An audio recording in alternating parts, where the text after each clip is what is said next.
Okay, Kate Floss.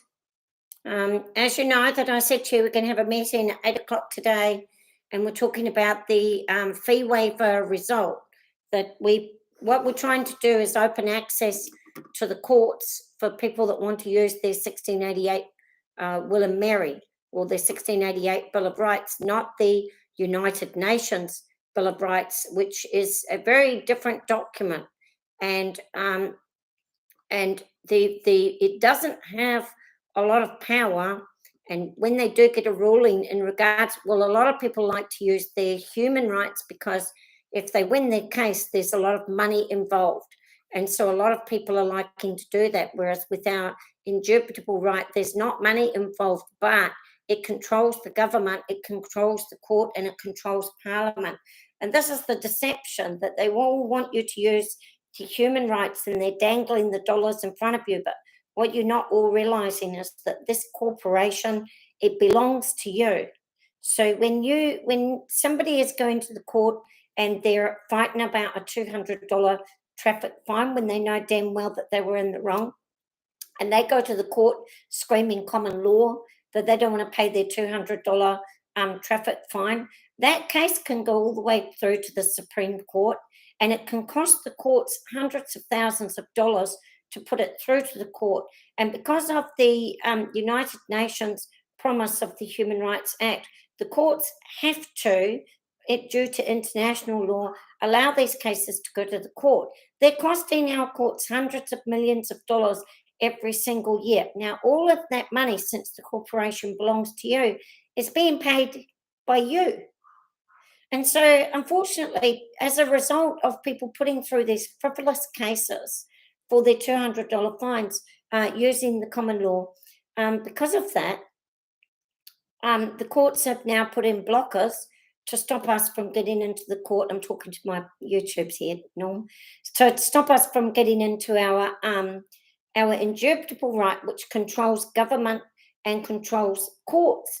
And now that the courts and the parliaments and the lawyers have all set up this lovely little system that they've got going here to stop us from getting into the courts, to restrict them, to stop from using it, to stop them from making arbitrary laws and doing anything that they want with us as a person. Now that they've managed to get all that done, now that you can see the result of that is we've got a parliament that's out of control. We've got courts that are out of control. We've got lawyers that are out of control. And the people have got no power, and the people are seeing their only option is to go down and protest.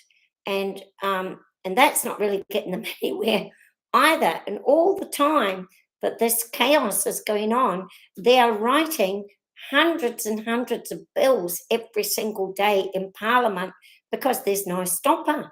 There's no stopper on them. And 60% of our Parliament are foreign born to New Zealand. Most of them have been in New Zealand not even 10 years, and they can't even speak English. And they no longer talk about New Zealand. They no longer talk about the people of New Zealand.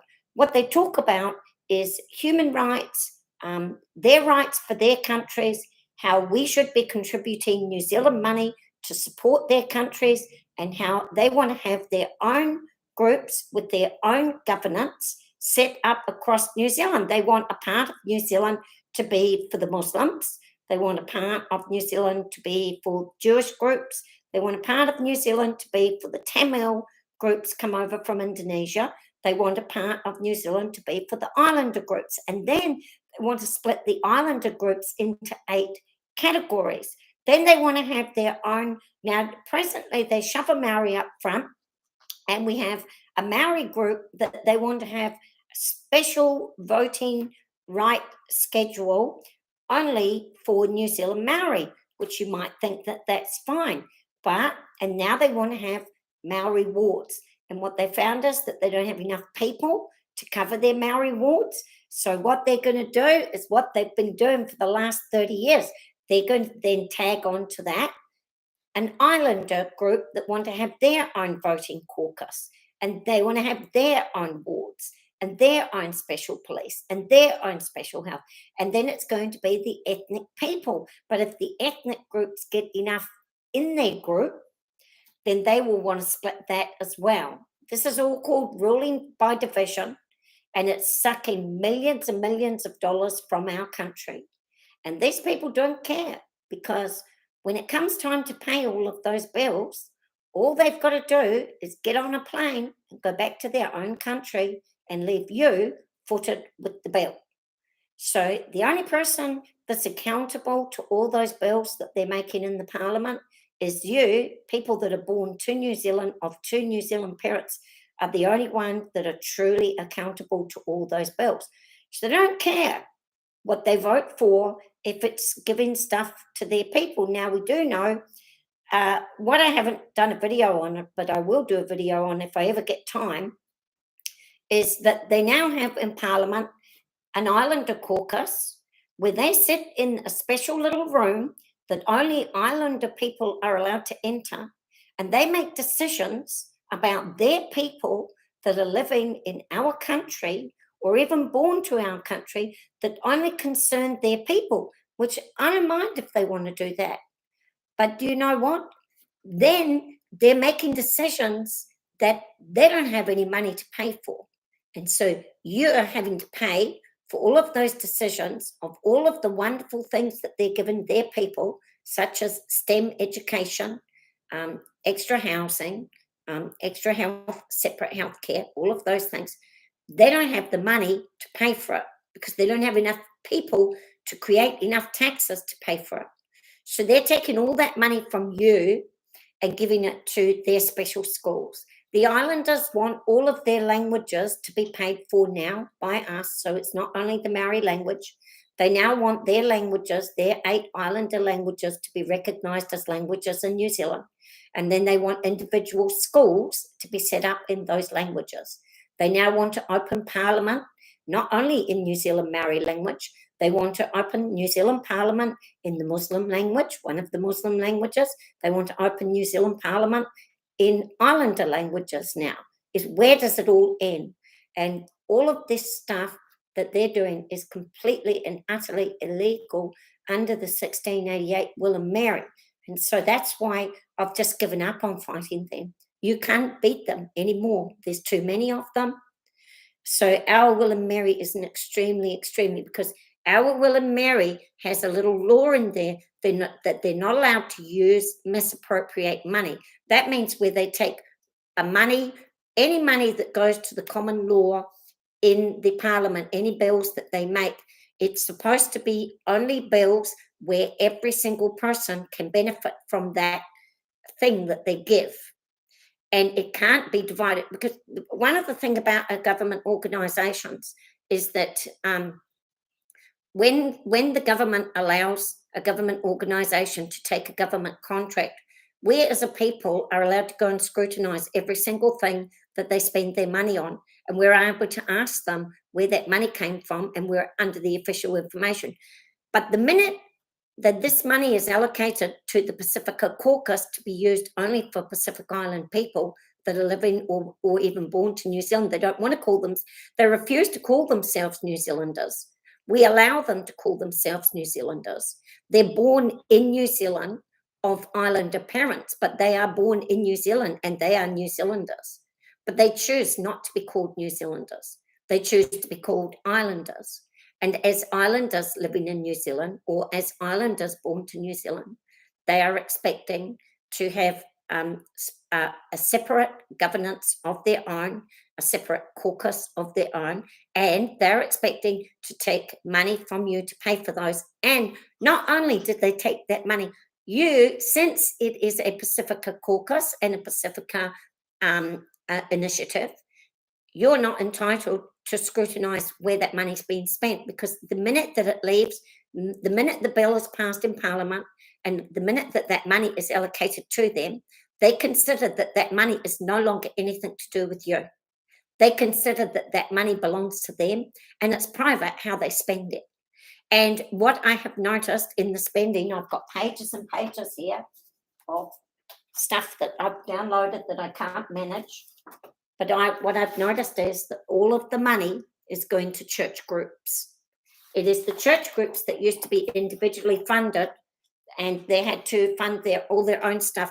So this is under the 1688. This is illegal because this is called ruling by division. And when they're using money and giving it to an organisation, and they say in there that these initiatives are for Pacific people only, or these initiatives are for ethnic people only, or these initiatives are for only Maori people, New Zealand Maori people only. However, they're taking the money from the common pool and giving it to them. That is illegal. That's called a misappropriation of funds under the 1688 Bill of Rights. And so the reason why they're allowed to do all this is because they changed the law to stop you from going into the court using your 1688 Bill of Rights. Now, my case went, and we have opposed the $1,100, and I'm going to read the ruling today and share the ruling to you today. Now, do not be disappointed. The fact of the matter is that we did lose the case. You can look at things in a negative side, or you can look at things in the positive side. What is the positivity of losing the case? The positivity of losing the case is that the first thing is that the judge said in his view. So the minute that he's saying in his view, it means that this is a first case and he doesn't quite know what to do with it. So the positive thing also is that we now get to go to Supreme Court, and the judges are going to be very refined judges.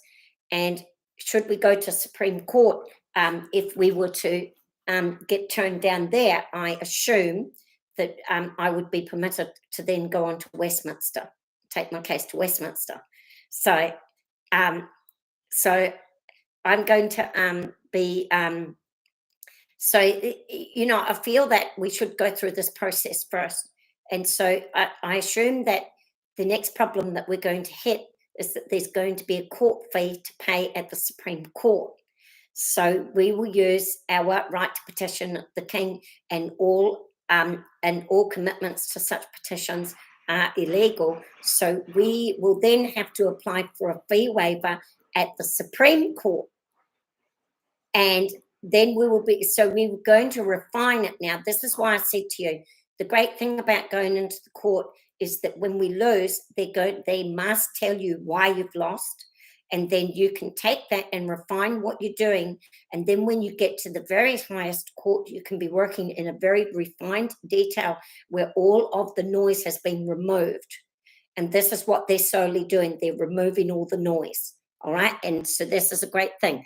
Now, we've had a mention, mankind has forgotten the most important race is the humans race. Well, I'm saying that mankind has forgotten that God said that we will work as nations and that there will be borders on our nations. And he did do that because of way back 2,000 years ago when the religions began. Those religions began breeding into people for their lands. And that was against God because they weren't naturally breeding as God intended. They started deliberately breeding into, and those religions, so that you see the Muslim religion, 4 wives and 5 children to a wife, and they don't care how poor those children are, as long as they build their numbers of Muslims, that's all they care about. And then the Jewish people are the same, and the Catholic people are the same. They're having 15 to 20 children per family. And not only are they having 15 to 20 children per family, they're then saying, we can't afford to keep these children. And so therefore, the rest of the community has a social responsibility to pay for those children.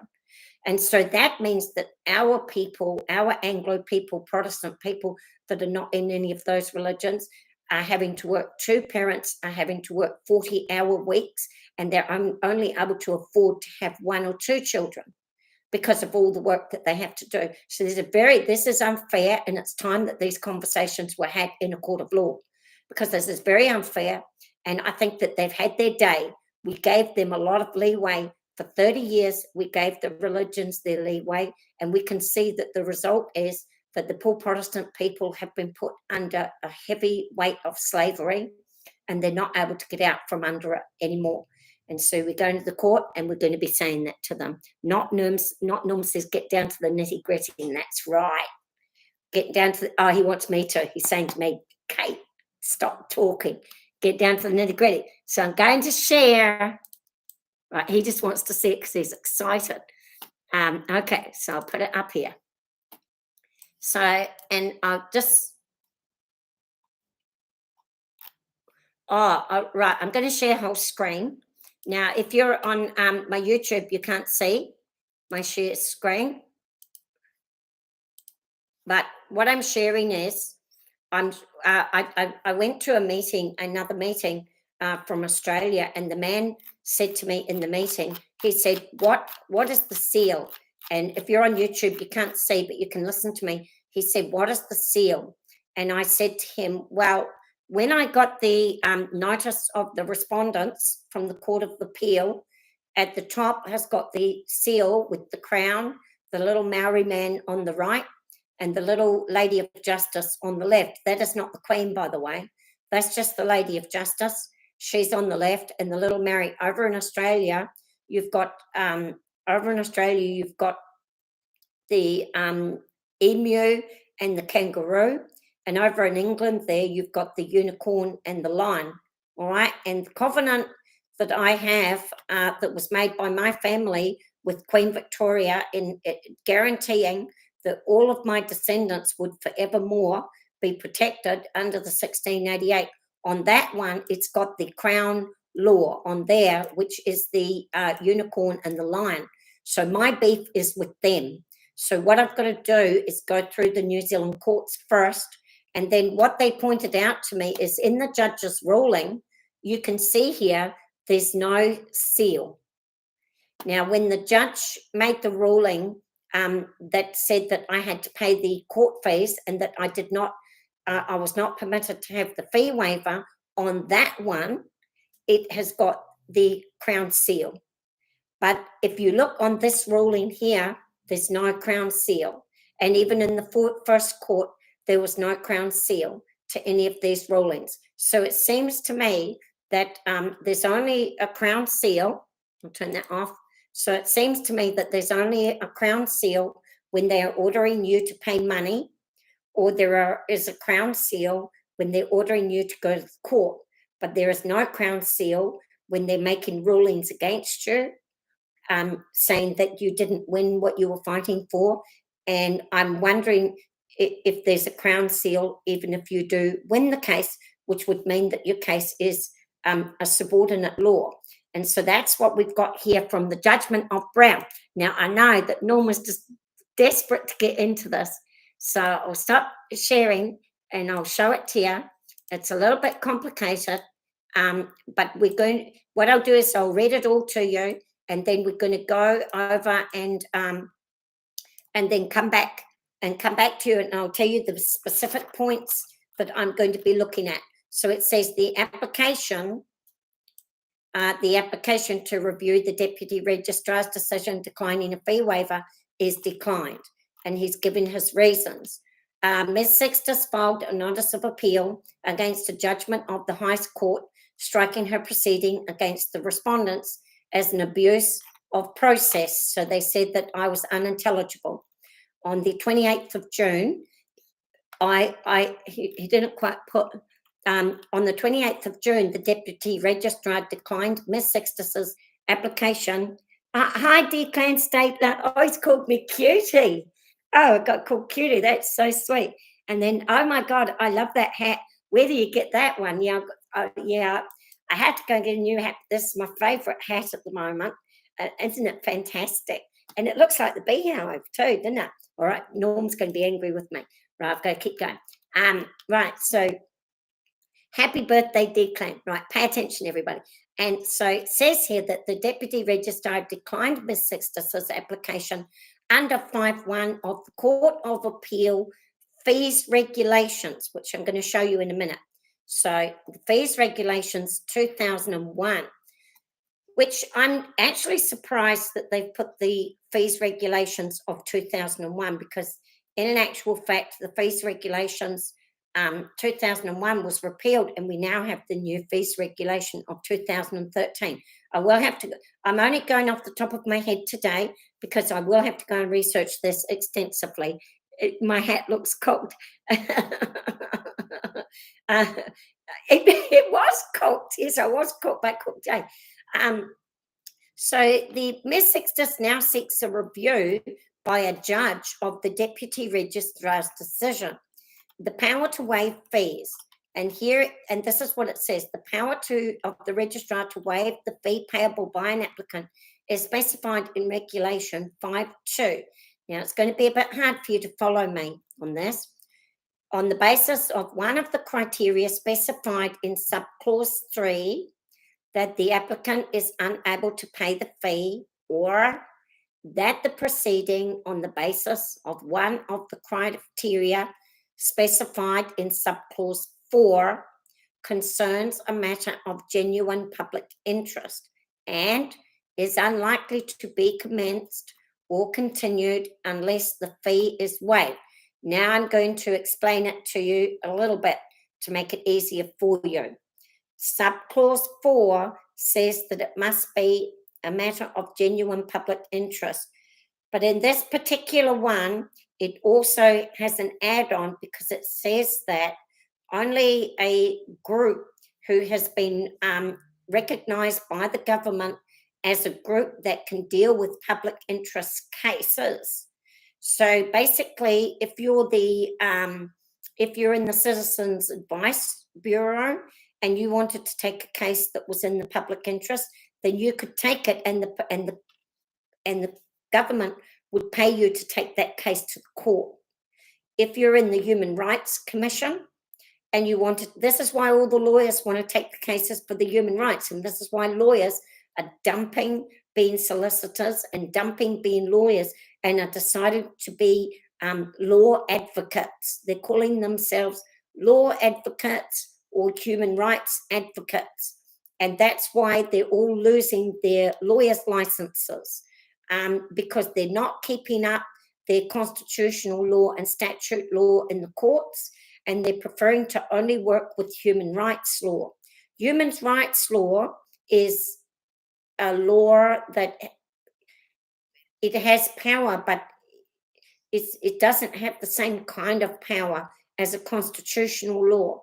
And the remedies for it are very limited on what the government can give.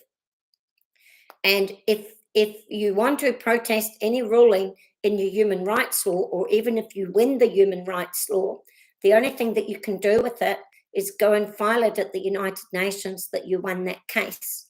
And they're going to they're building up cases at the United Nations so that eventually they can remove our indubitable right from us, which restricts Parliament, and have us all under the human rights law, which is why they've imported so many people. So you have to be under subclause 4. For it to be in the public interest, you have to use an organisation like the Human Rights Commission, Citizens Advice, or the Otago Citizens Lawyers. You can use there. And I have contacted all of those, and they will not take any cases in regards to your constitutional law because they're not allowed to, because they're not authorised to, and they don't have the legal qualifications to do it. And the government pays those every time a case is, say, for example, Sue Gray, she takes a case and she uses the 1990 BORA, that is the Bill of Rights Act. Ours is the 1688 BOR, which is not an act, it's a constitutional law, and it cannot be overridden normally. If every time Sue Gray takes a case to the court using the BORA, and every time that she includes one word using human rights from the Human Rights Act, the United Nations gets paid for that case through the government. It's a scam, and they're making billions of dollars paid by you through it, and they will pay every lawyer as much as the lawyer wants through the human rights that is funded by our government, that is funded by you. And so this is why they don't want you to make, and the only thing that you can use to trump that Human Rights Act is your BOR, your Bill of Rights Constitution, is the only thing that can override the Bill of Rights Act, and that's why they don't want you to use it. Now, so that was the first battle with the judge, was that I said under the 1688 as an individual I can go. So that was one. Secondly, it is unlikely that it would be commenced unless the fee is waived. I did not waive the fee, and I've explained to you why I didn't, because there shouldn't be a fee under the 1688. It's supposed to be free because that is a right of protection. It's supposed to be free.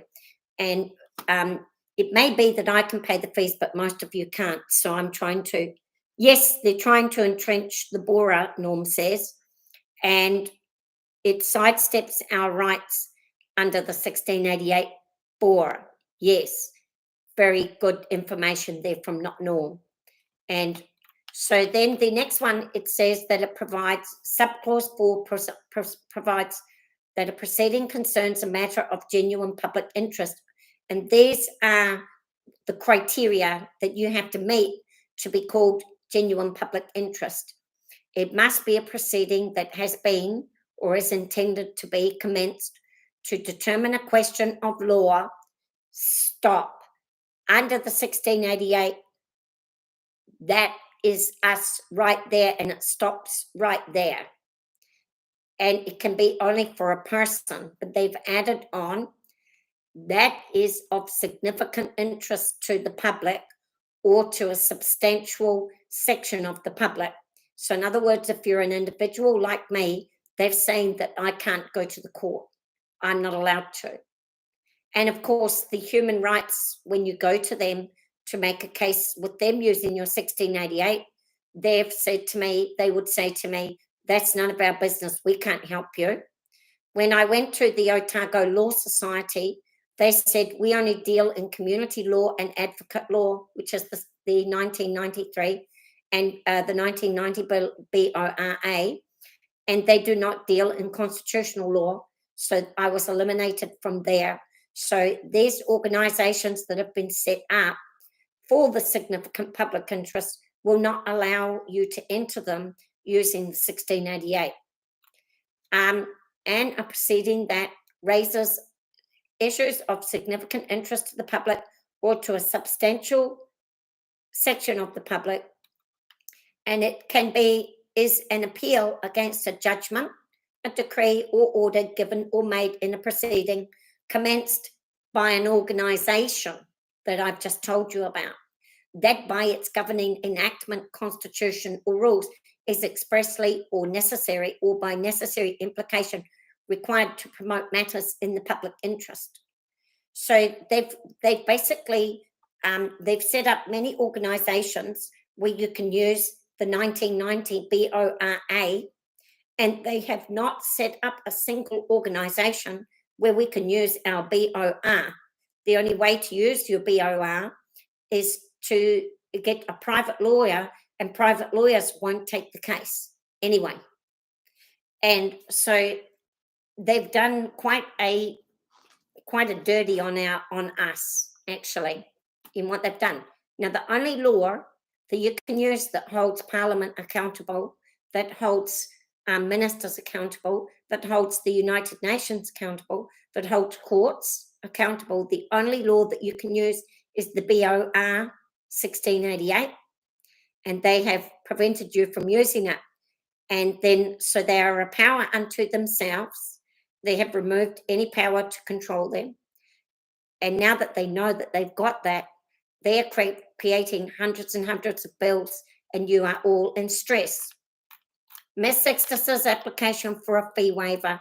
In her application for a fee waiver filed on 27th of June, Ms. Sixtus ticked the box at step 3 of the prescribed form, which states, this fee relates to a proceeding that concerns a matter of genuine public interest, and it will not move forward unless this fee is paid.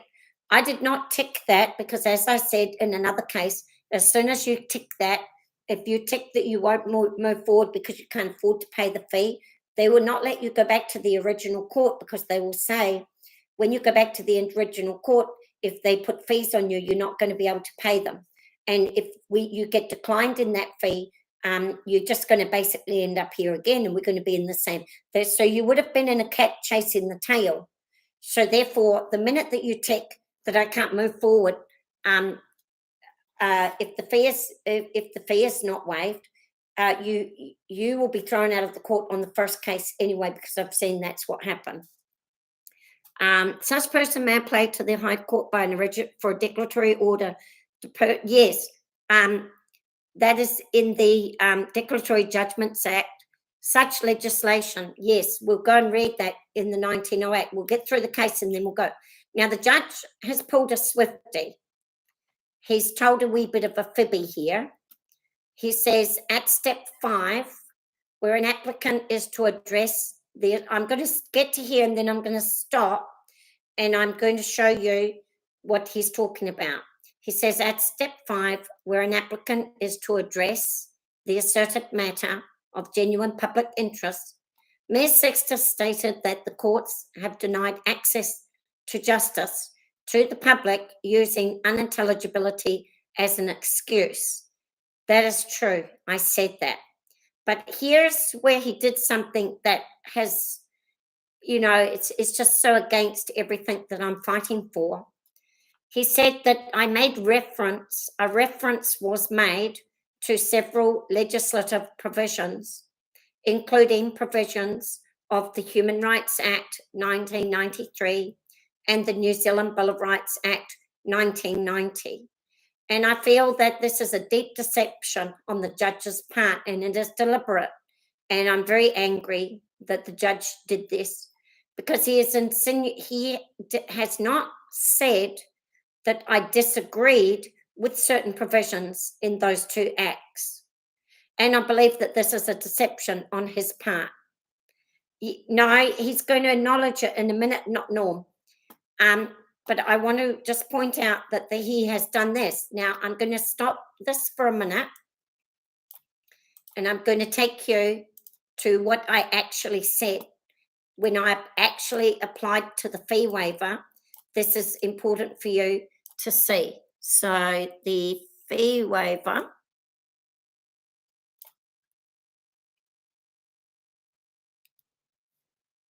Oh dear. Right. So he has said that I made reference, okay? But what I'm angry with him, am I allowed to say I'm angry with the judge? I don't know. I am angry, but I am angry with the judge because he said that I made references and he put them up in bright lights.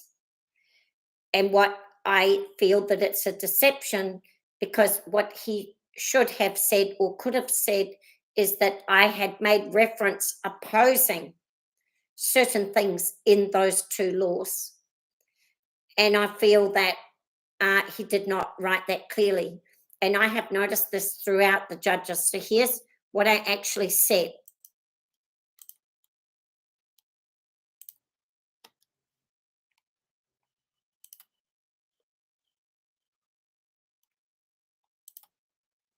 Right, can you see that, Norm? You're allowed to have your microphone on if you want, Norm. Just put it on, because I do ask you a lot of questions and I need your help sometimes. Yeah, so can you be my little helper? You're not, no. You'll be my, are you going to be my helper? Yeah, no problem. I couldn't hear you very well. Right, now I can hear you, I'm a bit deaf. Right, so Norm's going to be my helper. So you can see that, right, Norm? Let's check it. Yep. Yeah, that's the one.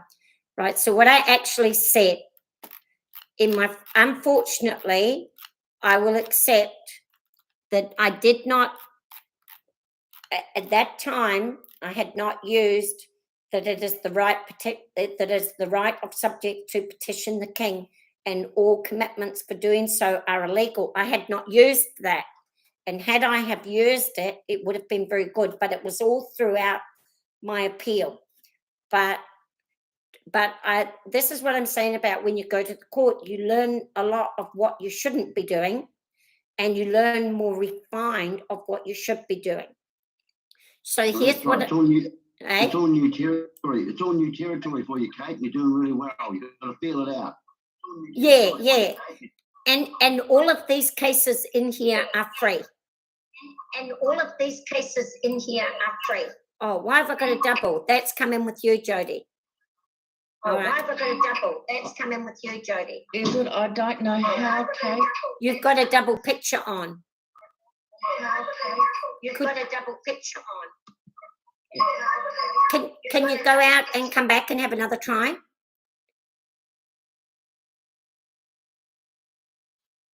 Got a lot of people watching. Hey, cutie. I don't mind people calling me cutie. You can all call me cutie as much as you like. I like that. You've got a lot of people in there. All right. So she'll come back in. Jody will come back in. I think she just needed to mute herself. Oh, did she? All right, thanks. We've got this guy here, Crown Paul, and Crown Paul is a high-tech techie, and he's wanting to come in and join with us as well. So he's going to be our mate we hope he's going to be our mate, because he's going to help us with our techie stuff. When we have a question about the techie, Crown Paul is the one to go to, and he's up to date on laws. Right, that's enough of introductions. Pay attention. Right, so it says here, I said the courts have denied, I'll make that a bit bigger. Right, so I said that the courts have denied access to justice to the public using unintelligibility as an excuse. And they've said that, they've called that as being an abuse of the process of the court. But they do not define unintelligibility. So this is a great way for Parliament and the courts to keep our 1688 out of the courts, because all they've got to do is say you're unintelligible and throw you out, knowing that you will appeal it, and knowing that when you appeal it, they're going to hit you with thousands of dollars in court fees that you're not going to be able to pay. And yet the human rights, all a lawyer needs to do is go knock on the door at the Human Rights Commission and say, I've got this little group here that want to get a case in for the human rights. And the human rights, it's not the human rights that pays them. They put in a bill to Parliament, which includes the lawyer's fee. And then the Parliament pays that bill to the Human Rights Commission, where they cream their piece off the top. Then they pay the lawyer who takes it to our court that you pay for. And then if that case is won, then that's giving a star to the United Nations and getting that law entrenched at the United Nations. Not only that, that same lawyer is then entitled to go and apply for monies for that, which you pay. So you've got to pay the Human Rights Commission, then and their bit skimming off the top, you've got to pay the American law company, LexisNexis, that's doing all of this laws, that was brought into New Zealand in 1990 by Sue Gray. You've also got to pay the lawyer that's taking the case to the court for those people. So the people go to court what they think is for free, but the lawyer's being paid by us. So those people are paying in their taxes. And then you've got to pay for all of the court case, all of the judges, costs hundreds of thousands of dollars. All right. And then you've also got to pay, if they win the case, you've got to pay all the compensation to those people on top of that. So under the 1688, all of those things are illegal. And so that's why they don't want us in the court. So I said that and the fact they've got a real good little scam going, haven't they? They've got a huge scam going, because it looks to me like, I've gone back and looked at some of the law changes that they've made. They've changed the law in 2010 that they took Arthur Taylor through to the court in 2019. It looks to me like they're deliberately changing laws, waiting for a few years for the dust to settle, finding a person in the public that is willing to go through the court process, taking them through the court, and this case is costing millions of dollars. Everybody's getting paid, and it's all being paid by the New Zealand public. So they're deliberately doing it to make money.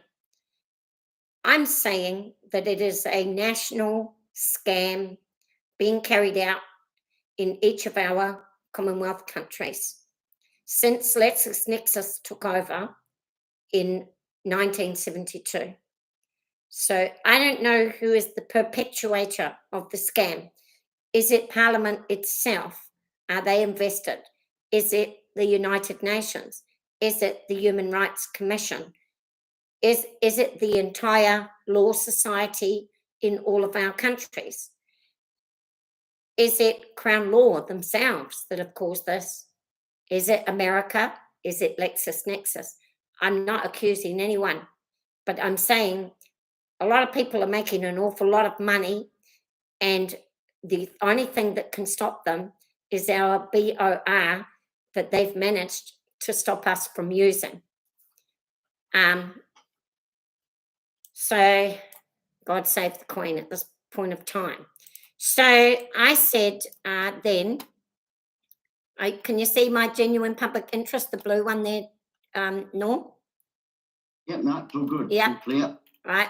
So then I said the 1688 Imperial Law, these were the laws that I were using. It says give the details of each issue or each question of law. And I had said I'm using the 1688 Imperial Law.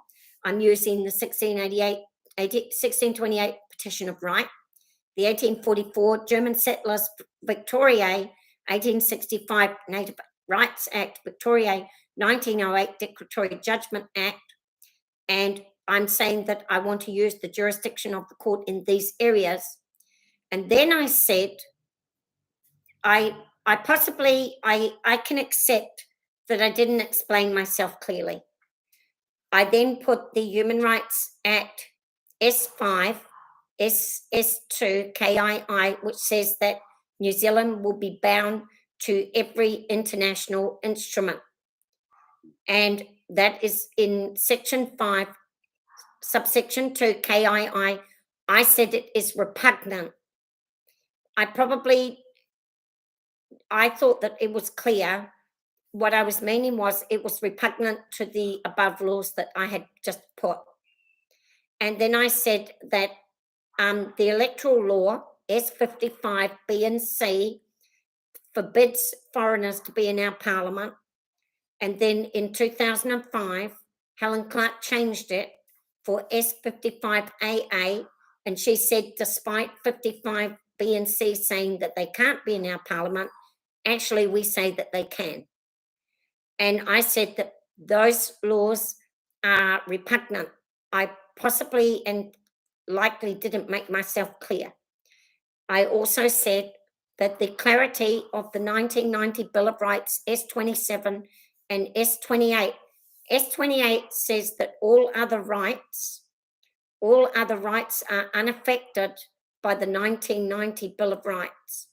And coming from that S28, if I was a very good lawyer and I knew damn well what I was doing, in an actual fact, those laws about having to be in a group of public interest, they were made using the 1990. But S28 exempts us, and that should exempt us from all of those laws of needing to be in public interest like that. We should be exempted from all of that. But I'm not that clever to fight that battle. So I probably won't.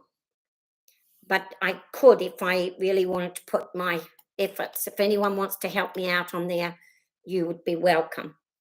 The Cabinet Manual in Parliament are not upholding the oath, and there has been abuse of process of Parliament.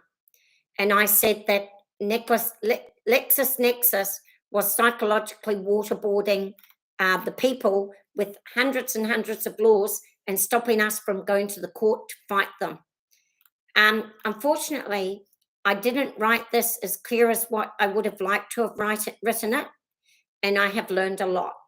So all I had done, I misunderstood what they wanted me to do. I didn't realize that I had to actually do any fighting. I only just thought that I had to list the laws that I would be using in the court to appeal my first case. I thought it was to do with my first case. I didn't realize that it was to fight about the fee waiver and why I shouldn't have to pay the fee waiver. So I had been quite confused about that, and I've learned. So all of these things were referring to the actual case that I had in the first court, and they were not really referring to why I thought that I didn't have to pay the fee waiver. So unfortunately, I had missed the boat a wee bit, but I did say that the human rights was repugnant, and I did say that Section 55 was repugnant. And I don't know how the judge read that to be that I only referenced to them, and he made it look like I was using them in my case. Yeah, and like Bill said, like Norm said, they overlooked and sidestepped the heart of my case. But I don't see how the judge could do that, because in my actual appeal, I had mentioned I didn't even mention the 1990 and the 1993. I used only my 1688. So when it suited the judge, he worked only from here. And as you'll see in a minute, when it suited the judge, he worked from my appeal. So I'll just quickly show you my appeal here so that you know where my confusion was, and we'll have to work together to try not to make the same mistake again. So my actual appeal waiver.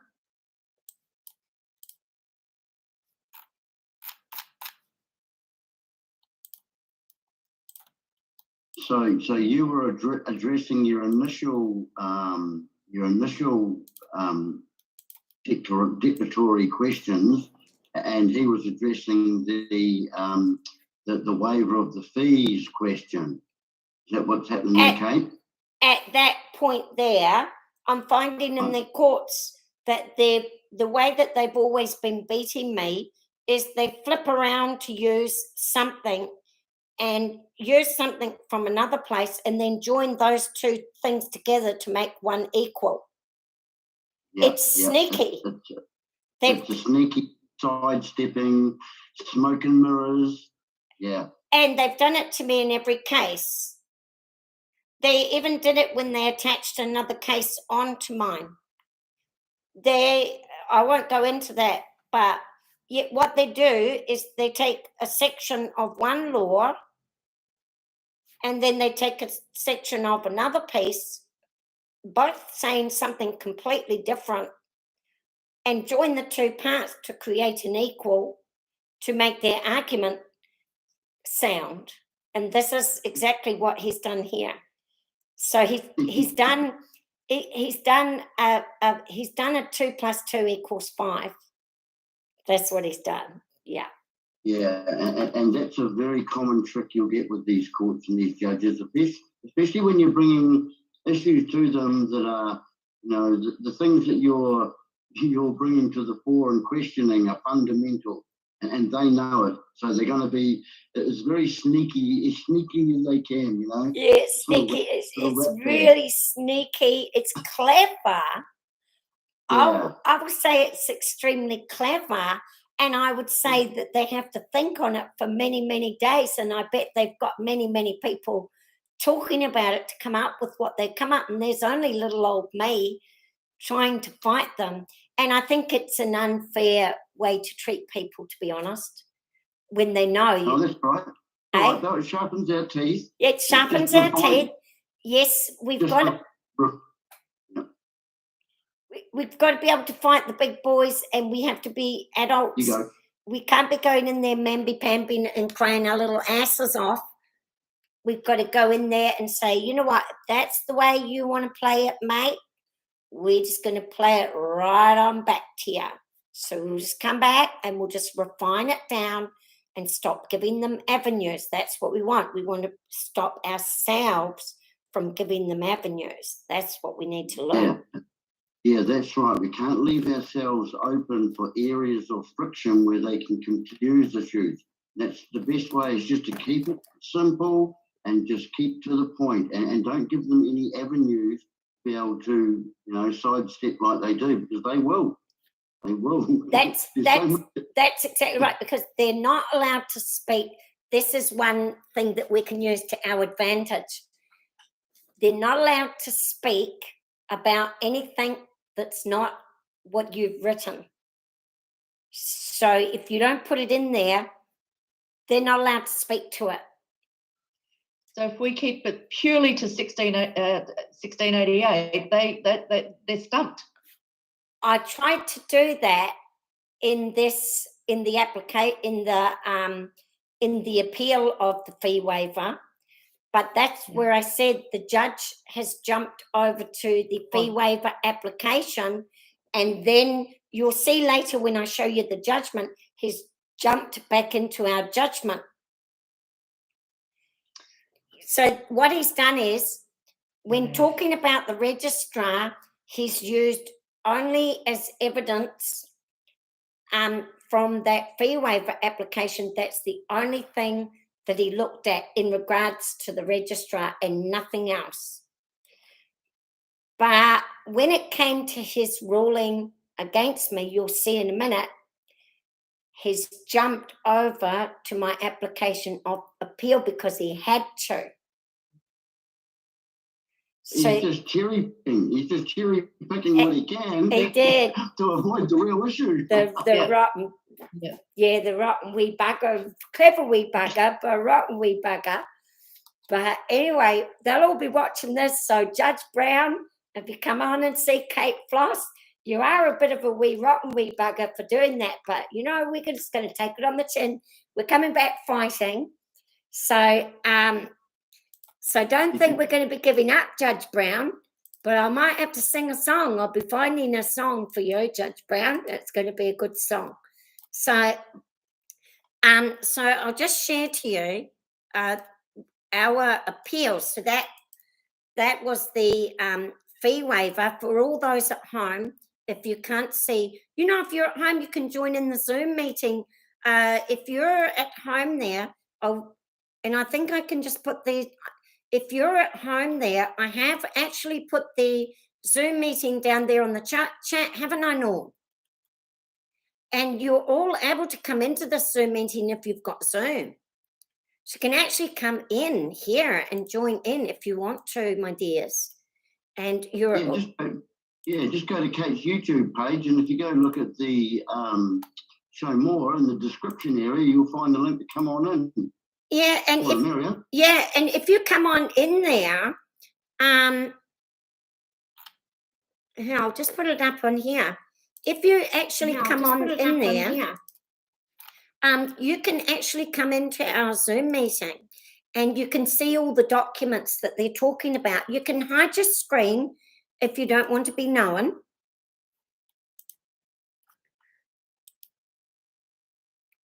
Right, so I've copied that and I'll post this up here for you as well. Right, so I've posted that up there for you people. If you feel like you want to come into our Zoom, you can see all what we're using in the Zoom, and you can hide your picture and everything and be in there. But if you don't want to, you can just stay there and watch, all right? And I'll try to explain it to you as best I can. But the next piece, I won't be able to explain all of it, but it was actually in the... I've got you up there, Norm. How did I get that? Okay, I'm going to go to the waiver appeal.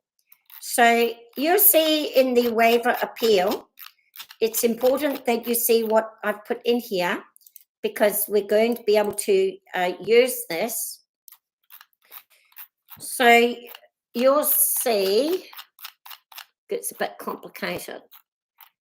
In the fee waiver appeal, I used this 54A, and I'm going to need you to remember this, 54A and 54B. Here you've got 52B, and these are just talking about in those 54A and 54B that you need to have an organisation.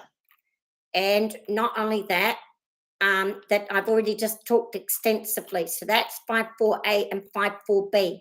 That's what it means. And it says you can't go as an individual. And then I used the declaratory judgment, and then I used 52BI, which just 52BI just says that you have to follow 54A and 54B. 54A says that you have to have a strong public interest with an organisation, and 54B just says that if they didn't waive the fee, you would not be able to take the case forward. That's what those two mean. All right. So I did speak on that, but I said under S3, as Norm pointed out, under S3, where did Norm put it here? Under S3, a person may apply to the High Court by an originating summons for a declaratory order determining any question of law or the construction of or the validity thereof. And it says person. It doesn't say organisation, and it doesn't say that you need to have a large group. It says person. So I had used that, and then it says such legislation, deed, will, document, title, agreement, memorandum, articles, instrument, or any part, any question of any law that was signed into law by the Governor-General or even by the Parliament, if you have a question about the construction of that so that you can carry your case forward to get a ruling that you need, you're entitled to apply to the court. And it then goes on, it does then go on to say that the court can order you to pay costs, but then I jumped out of there and I jumped directly into the 1688 because I said, because my first case was all about points of law in the 1688, we then can use that it is the right to petition the king and all, the right to petition the king and all commitments and prosecutions for doing so are illegal. I probably, I will take responsibility. I did say that in regards to the fees under S1 of the 1688 Will and Mary, that it is the right of the subjects to petition the king, and then I added on to it, and or successive majesty, and all commitments and prosecutions are illegal. Now, it's an oxymoron because if they ordered, well, this is a bit different because the false court have prosecuted me and ordered me to pay them for losing, and I could appeal that as well, but I chose not to. But I could have, and that would have kept me still down in the lower court. But when I've gone to the High Court, you have to pay all of the fees for the appeal court. You have to pay everything up front. And so they've done a little sneaky peeky there, because if you lose your case or if you win the case, they've already got the money. So they can sidestep. They would never need to prosecute you for that money because they've already got it, you see. Whereas in the first court, they ordered me to pay that money when I lost the case. If I decided not to pay that money and they prosecuted me for not paying it, I could possibly use this law here. But when you go to the appeal courts, it's a little bit sneaky because they get the money up front. So there's never going to be a prosecution, so they can avoid that. But I still can come under all the commitments, you see. So then I attached my descendants. Now this is going to come up because he mentions this, where I'll go back to there in a minute. I said that under my declaration that was given to my ancestors in 1843 from Queen Victoria directly, I said that that promise said that I would be a subject and I would be permitted. That covenant is with Queen Victoria and directly with Westminster and nothing to do with the government of New Zealand. And so I said I do claim as a descendant of the 5 Sixtus brothers, persons particularly annexed, and being a direct descendant of Johann George Gottfried Sixtus, I do stand to assert my subject right by descent that Her Majesty gave to me. So I have claimed only on my own. Now, the judges has addressed this. All in singular persons who are particularly described in this schedule are deemed and taken to be natural born subjects of Her Majesty. Now, I'm going to show you where they've changed me to being into being a citizen, but they can change me to be a citizen all they damn well please. They can't take away my natural born subject of Her Majesty, which is very different from being a citizen. I'm claiming I don't want to be your crappy citizen. I'm claiming my right under Her Majesty. I don't know how the court would talk about that, but that comes under here. That I told you, where it said that certain Germans that were annexed onto here, it has said that our alien status is removed and we are no longer aliens in this country of New Zealand. And then it says it didn't call us citizens. It called us natural born subjects.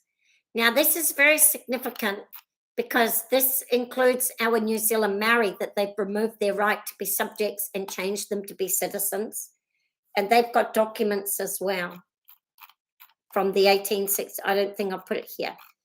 As this document here under the Bills of Exchange, under this law here, under this schedule, you are permitted to go and protest any bill that they give to us.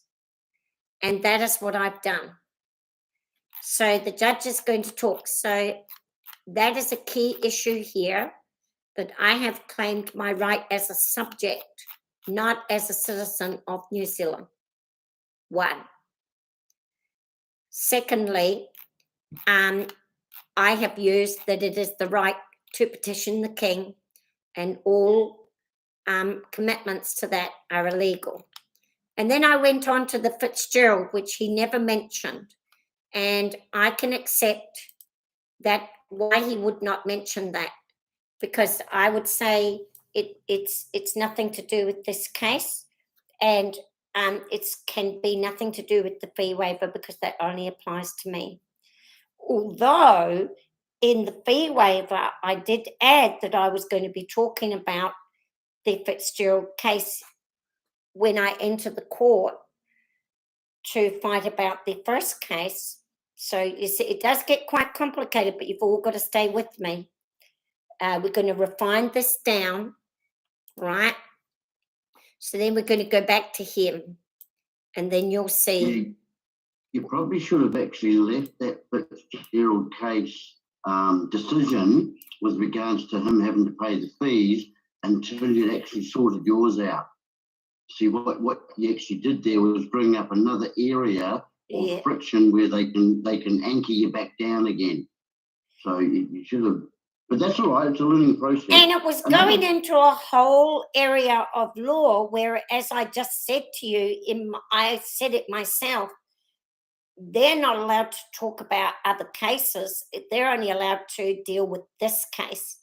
And I actually threw up to them that he didn't have to pay, and I had no right to do that. Yeah, I brought in a whole different ball game. And and you were right. You were right. He shouldn't have had to pay, but but that would have been something that you could address after you'd had an actual decision on your particular circumstance. So you kind of added a bit of friction there. That's okay. Yeah. I should have put it up, and I should have put mine down. Even if I had to put his up, and I would have put mine down.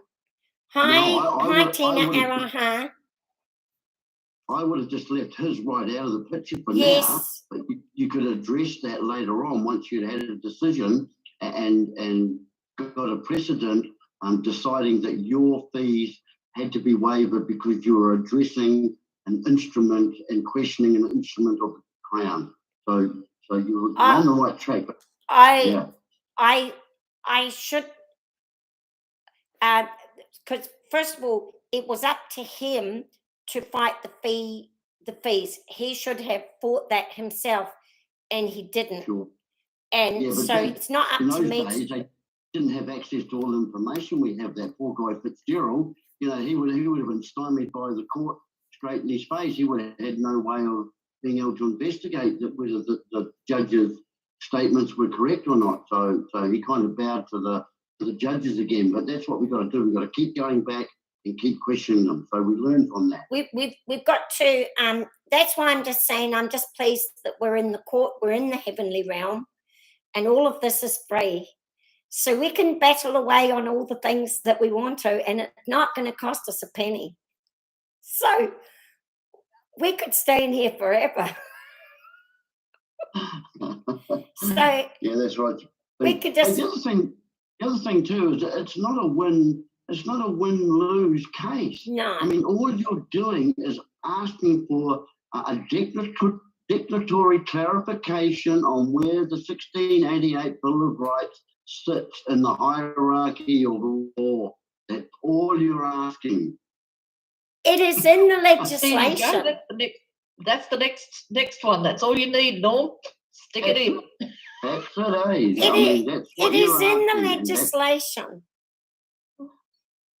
Yeah. It's in the legislation, and all they had to do is say to me, the 1688 continues to be a part of the New Zealand law, but the 1990 is something, if they wanted to. And they could even have put in a wee plug for their 1990 against my wishes, but they could have. And then they could have just thrown in there what S28 is referring to, because that case has come up in another case where they have attached American law onto S28. And I think that it is valid. So they're trying to confuse the issues again, you know, with regards to, you know, what they're actually doing is it's a discriminatory act to be able to put a financial barrier in the way of us to be able to access justice. I mean, clearly it's unethical, let alone illegal. it is unethical when the Human Rights Act are putting hundreds of cases through to the court every day. Their lawyers are paid for. They have got Otago Law Society helping them. They've got the Human Rights Commission helping them. They have got the Citizens Advice. And I have called each and every, I have written. I know that's a lie. I wrote to the Otago Law Society, and I have researched the Human Rights Commission, and I have researched the Citizens Advice where they told me to go. The Citizens Advice have meetings 3 times a week for immigrants to discuss the 1990, any laws that they want, and it's all free. And then they've got a special number if you're a New Zealand Maori that you can call. The Otago Law Society has 2 hours of free law advocates from the university come and sit for 2 hours every single night. And if they think that your case is interesting, they will take it on as a pro bono case and help you. And then they said to me, I'm sorry, we do not deal in constitutional law. We're not experienced. We only deal in community law. I've got that letter as proof. So that is discriminatory, but I don't want to use discriminatory because they tried to force me to use it, and I refuse to use it because I don't think I need to use it, because my 1688 says that I can go and So I don't think that I should be forced to use something that is against who I am. What I was promised. That's a pretty shocking statement to make, really, because like your constitutional rights and regulations and that are foundational to all the laws that should be built upon them. They're all under it, and we're not allowed to use it. Norm, this is what Norm's doing. I'm doing this for the YouTube. Norm's doing this on YouTube. Norm's going, and I'm doing, because it's a no-brainer, isn't it, Norm? It's a no-freaking brainer. Well, one would think so, and that's why I think you've got them in such a bloody fizz, chasing their tails, mate. Yeah, but and I do have to take responsibility that I have done a few things wrong here too. So we're going to refine this. You're on new ground and new territory, so and they are too. Yeah, that's right. They are too, but they've got all their cronies to help them, and I'm just little old me and Norman and Jody and got Billy there and a few other people, lovely people. Come on, let's move on forward. So we'll go back here and I'll show you what he says and you'll know what I'm talking about. So this is where he's done the old flip-flop job, and he's used the application when dealing with them, and then he's used my appeal. Tina Aroha says we learn from our mistakes. We certainly do learn a lot, and anybody coming after me, if we ever get this into the proper courts, anyone coming after me, it's going to be smooth sailing. And that's why I say that this case is public interest, Tina Aroha, because the people will be able to follow us in our group, the Team Oreo in our group, and they will also be able to learn from our mistakes, and they'll be able to hopefully smoothly go to the court when they want to use their indubitable right. Tina's saying absolutely, yeah. Norm, they aren't mistakes at all. That's what I always say to my kids when I teach them. Right, can you see my screen share then? Oh, no, you can't because I haven't.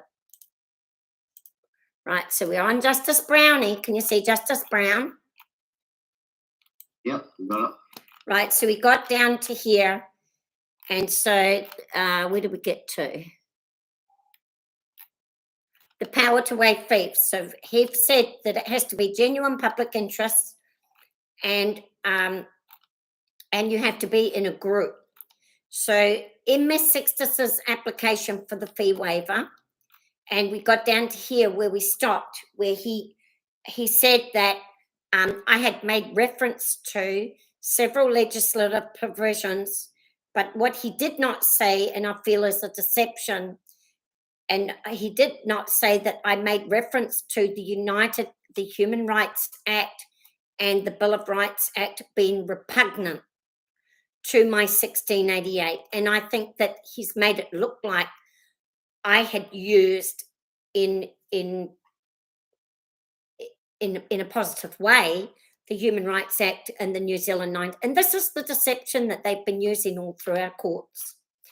Then in response to the question at step 5, asking whether the applicant would move forward with the proceeding if the application for a fee waiver were refused, Ms. Sixtus ticked the box which confirmed that she would continue with the proceeding in any event. That I told you, if you tick the box that you will not proceed, they strike you out when you get into the court, because they say, well, when you get back to the first court, if you can't afford to pay their fees, we're going to end up right back here again. So to stop that, they strike you right then and there, and you've lost your case already. So I was luckily clever, and I had read the case where they had done that. So I clicked that I'm going to proceed whether they waive the fee or not. Doesn't mean that I'm a rich person. Just means I'm going to use my husband's retirement money, and a couple of lovely people have given me donations, which I won't mention their names, but you know that I'm thinking of you at this moment, that you did do that, and I'm very grateful. The Deputy Registrar's decision. Here's his decision. The Deputy Registrar commenced by observing that the requirement in 5.2 BII was not met. That is, since Miss Sixtus had marked the box in the application stating that she would continue with the proceeding even if the fee was not waived. Consequently, the Deputy Registrar could not be satisfied that the appeal was unlikely to be commenced or continued unless the fee was waived. So that is one issue there. Do you want to say anything to that, Norm? Yeah, what a bunch of bloody rat bags, eh? Yes, rat bags. Yeah. Yeah, Yeah, that's shocking. type that into your thing, rat bags.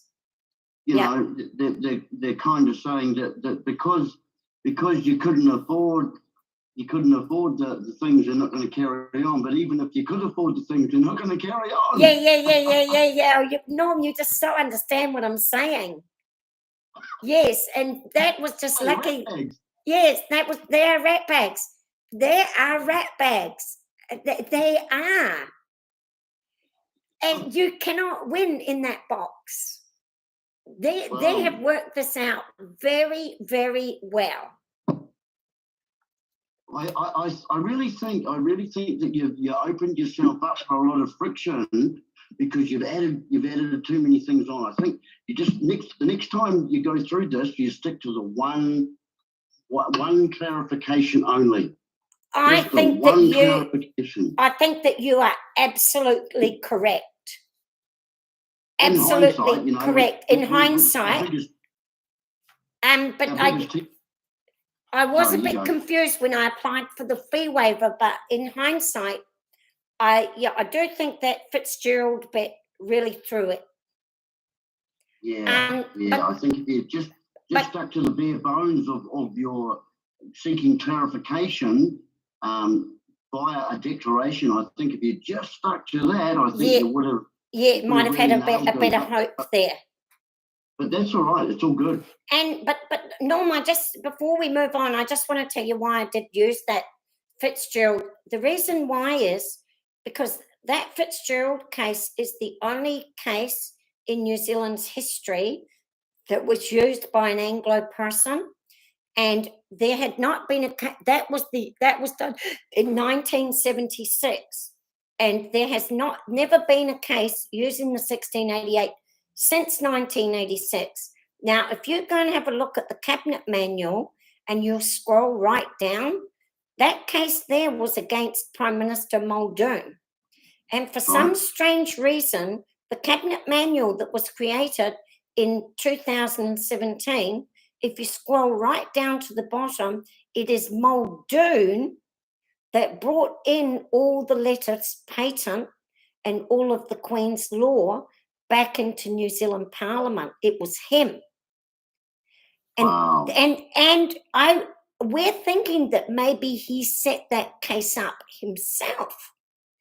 Because do you know what that case does? It says in that case, any laws that were already created that give benefit to those people, if those people are still alive and it still applies to them, you're not permitted to take it away from them. And so that's why I put in my thing from the German settlers together with the Fitzgerald, because in the 2016 Judicature Act, it says this does not apply to any acts made pre-1973. So that all ties into Muldoon and Fitzgerald. So I'm not going to discount what you're saying to me, but we still need to heavily consider. I do agree that I should never have said about the fee waiver for him. That is where I really desperately stumbled, because it was a whole nother case and I was out of jurisdiction doing that. But I think that you're absolutely correct that we should throw everything out, but at the same time, we will still leave that for our considerations at this present time, Norman, until we have investigated all the facts. Yes. Yeah, indeed. Yeah. But So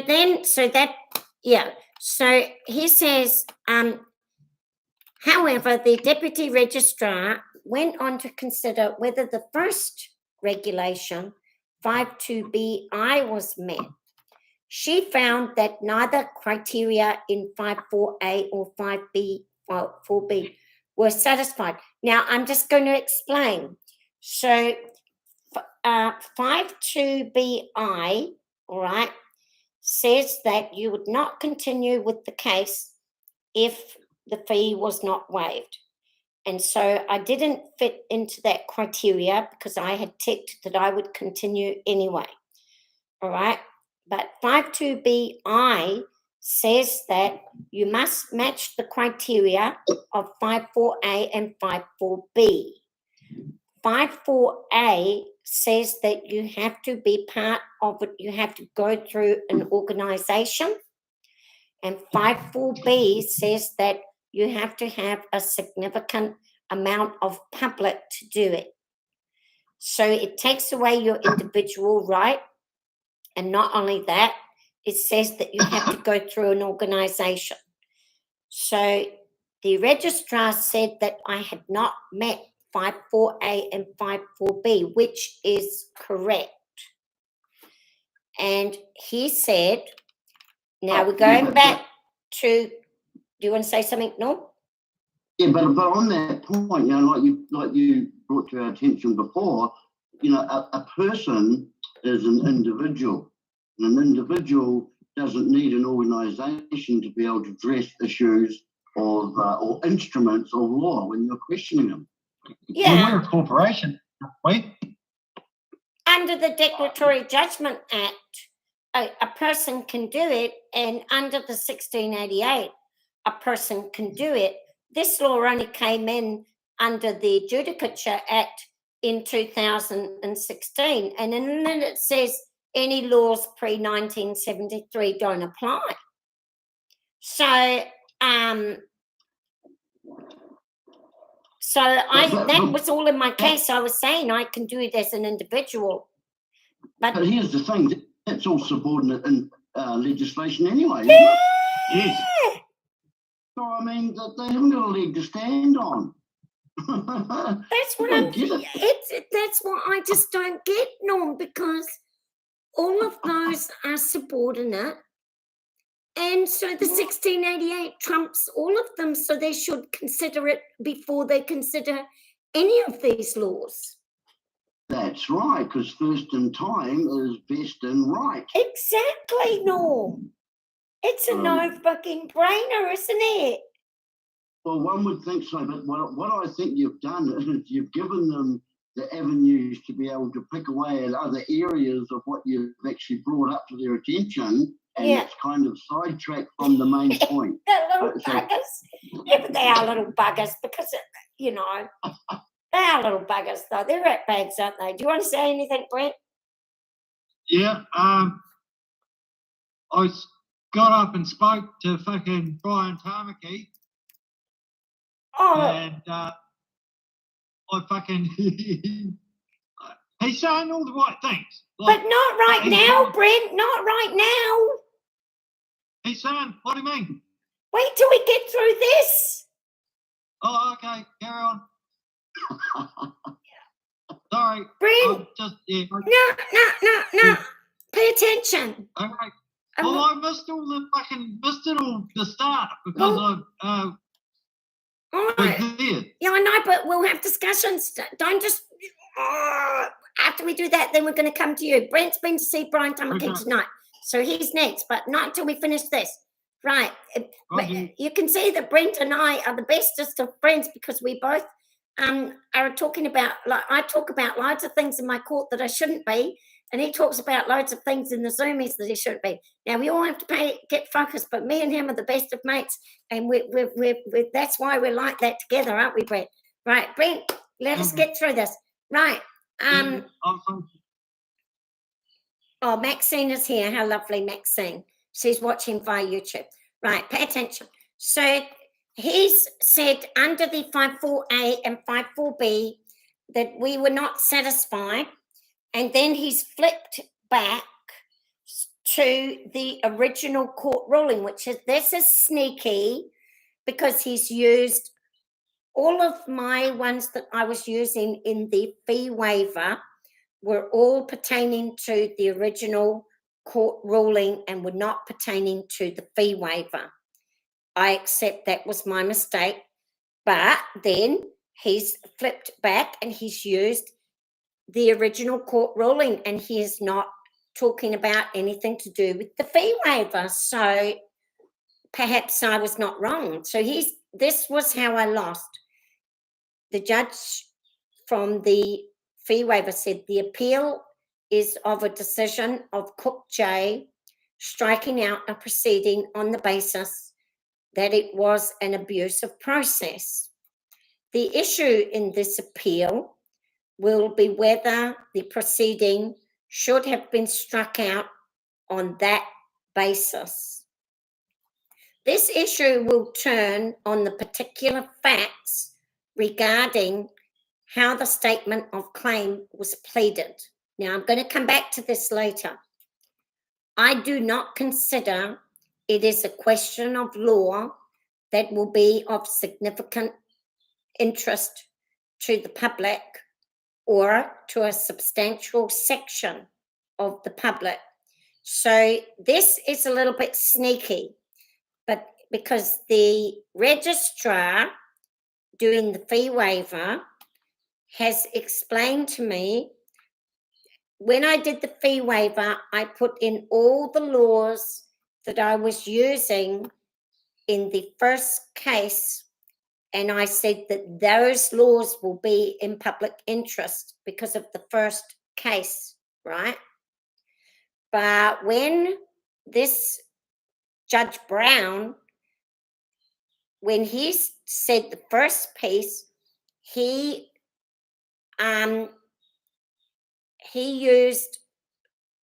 made out that my fee waiver application was not pertaining to the fees, and it didn't kind of count because it was pertaining to the first case. But now the appeal, the decision of, now I'm a bit confused here.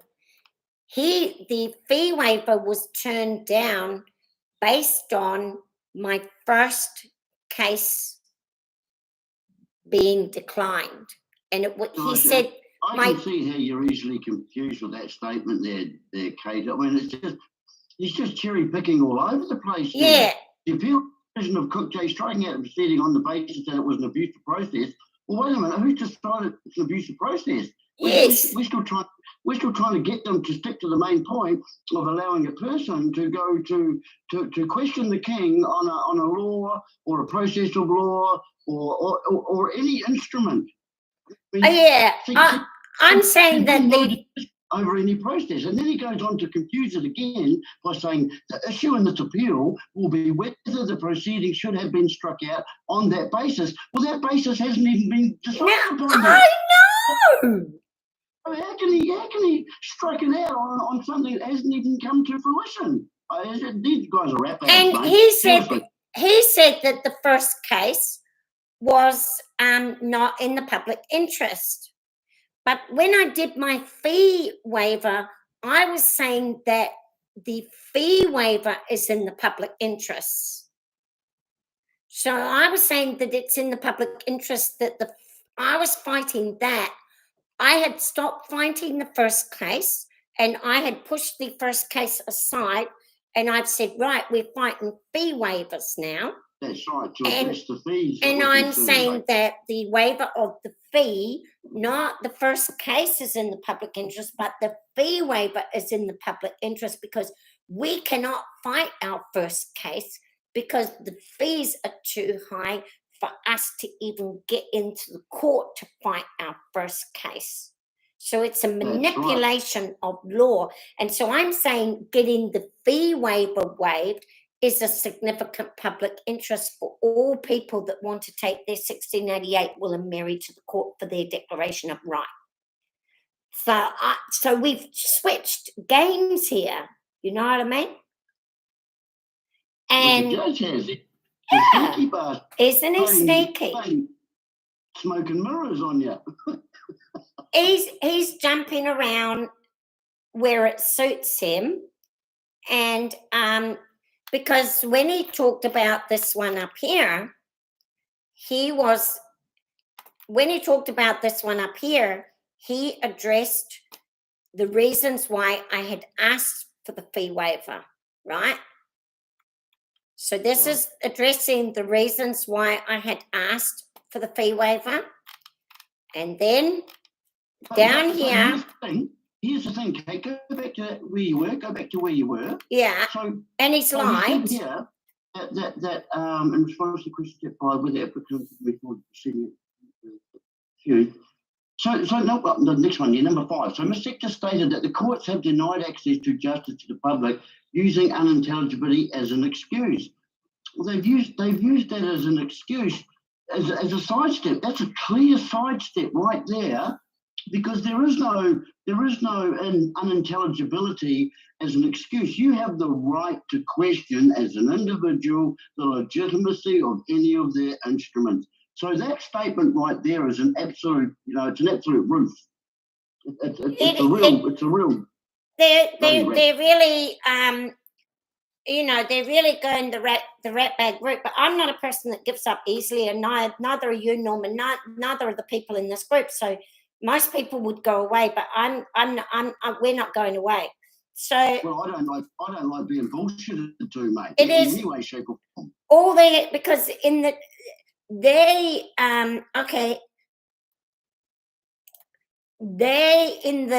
in the first High Court, they sent me the reasons for striking me out, and they sent me a case called the Chesterfield's case, which we'll have discussions at another time. I don't want to go into it too much. On that Chesterfield's case, it sets out all the criteria that they need to uphold in order to strike you out, and there's a list as long as my arm. And even then it says in there, even if all of this criteria is not met, you should not strike them out. And I've even got a case in England that says it should be on the rarest occasion when you cannot even get a tiny glimmer out of it to strike it out. It has to be absolutely shocking and just nothing in there that they can use. Now, I don't think that my case was like that. But in order for me to go back and battle that's what they know. They can just say, she's unintelligible, strike. And then you go to the appeals court and you've got to pay your $14,000 up front in order to go back to them and say, here's the list of the reasons that you have to follow in order to strike, that is in the Judicature Act that you have to follow. And you didn't follow it. But in order for me to get that, I have to pay $14,000, even if I lose, which most people don't have. And I may or may not even get back into the first court. But this is a sneaky, and it's a very low. It's, if you're listening to me, Justice Brown and the New Zealand court system, and I hope you're listening to me, it is a very, very low way for people, learned people of intelligence and high educational degrees. Some of them have been to University, England, America, New Zealand, and for you to sit, I'm not talking to my lovely people here, I'm talking to the judges at the moment, if anybody's in there listening, and I bet there are. I'm saying to you, you've got all your lawyers, you've got all your judges down there, and then to pull this low activities, not even following the law, knowing that people like me are too stupid. I'm not talking to any of you, I'm talking only of myself. You see me, the judges see me as being of the idiot, lunatic status. She's in the idiot, lunatic status, and we're just going to call her unintelligible, and we're going to throw her out, and she's never going to be able to fight her way through that $14,000 to get back here. And even if she does, the little wench is what they're thinking, even if she does, we're still going to get paid our $14,000, and there'll be no free Floss court cases in here. Thank you very much. That's what they freaking said to me, isn't it? They're just trying to baffle you with bullshit. Yeah. Baffle me with bullshit. We're weeds. We thrive on bullshit. We are weeds. We are very healthy, bright, green, living, breathing weeds, and we're going to keep on coming on back. But we're going to figure this out. But anyway, the happiness that we have is that going to the Supreme Court, there's going to be another fee waiver, and it's going to be free to apply against that fee waiver. So we've got 2 more cases from there. And I think we can go to Westminster just on the $1,000 on that. So, right, come on now, I'll show you what he's done next, because obviously everybody clearly understands what I'm talking about. So you're all very, very wonderful people. So going to the next bit, the writers. So then he says, here's my submission. In Ms. Sixtus's submission on review, Ms. Sixtus filed a detailed written submission together with annexures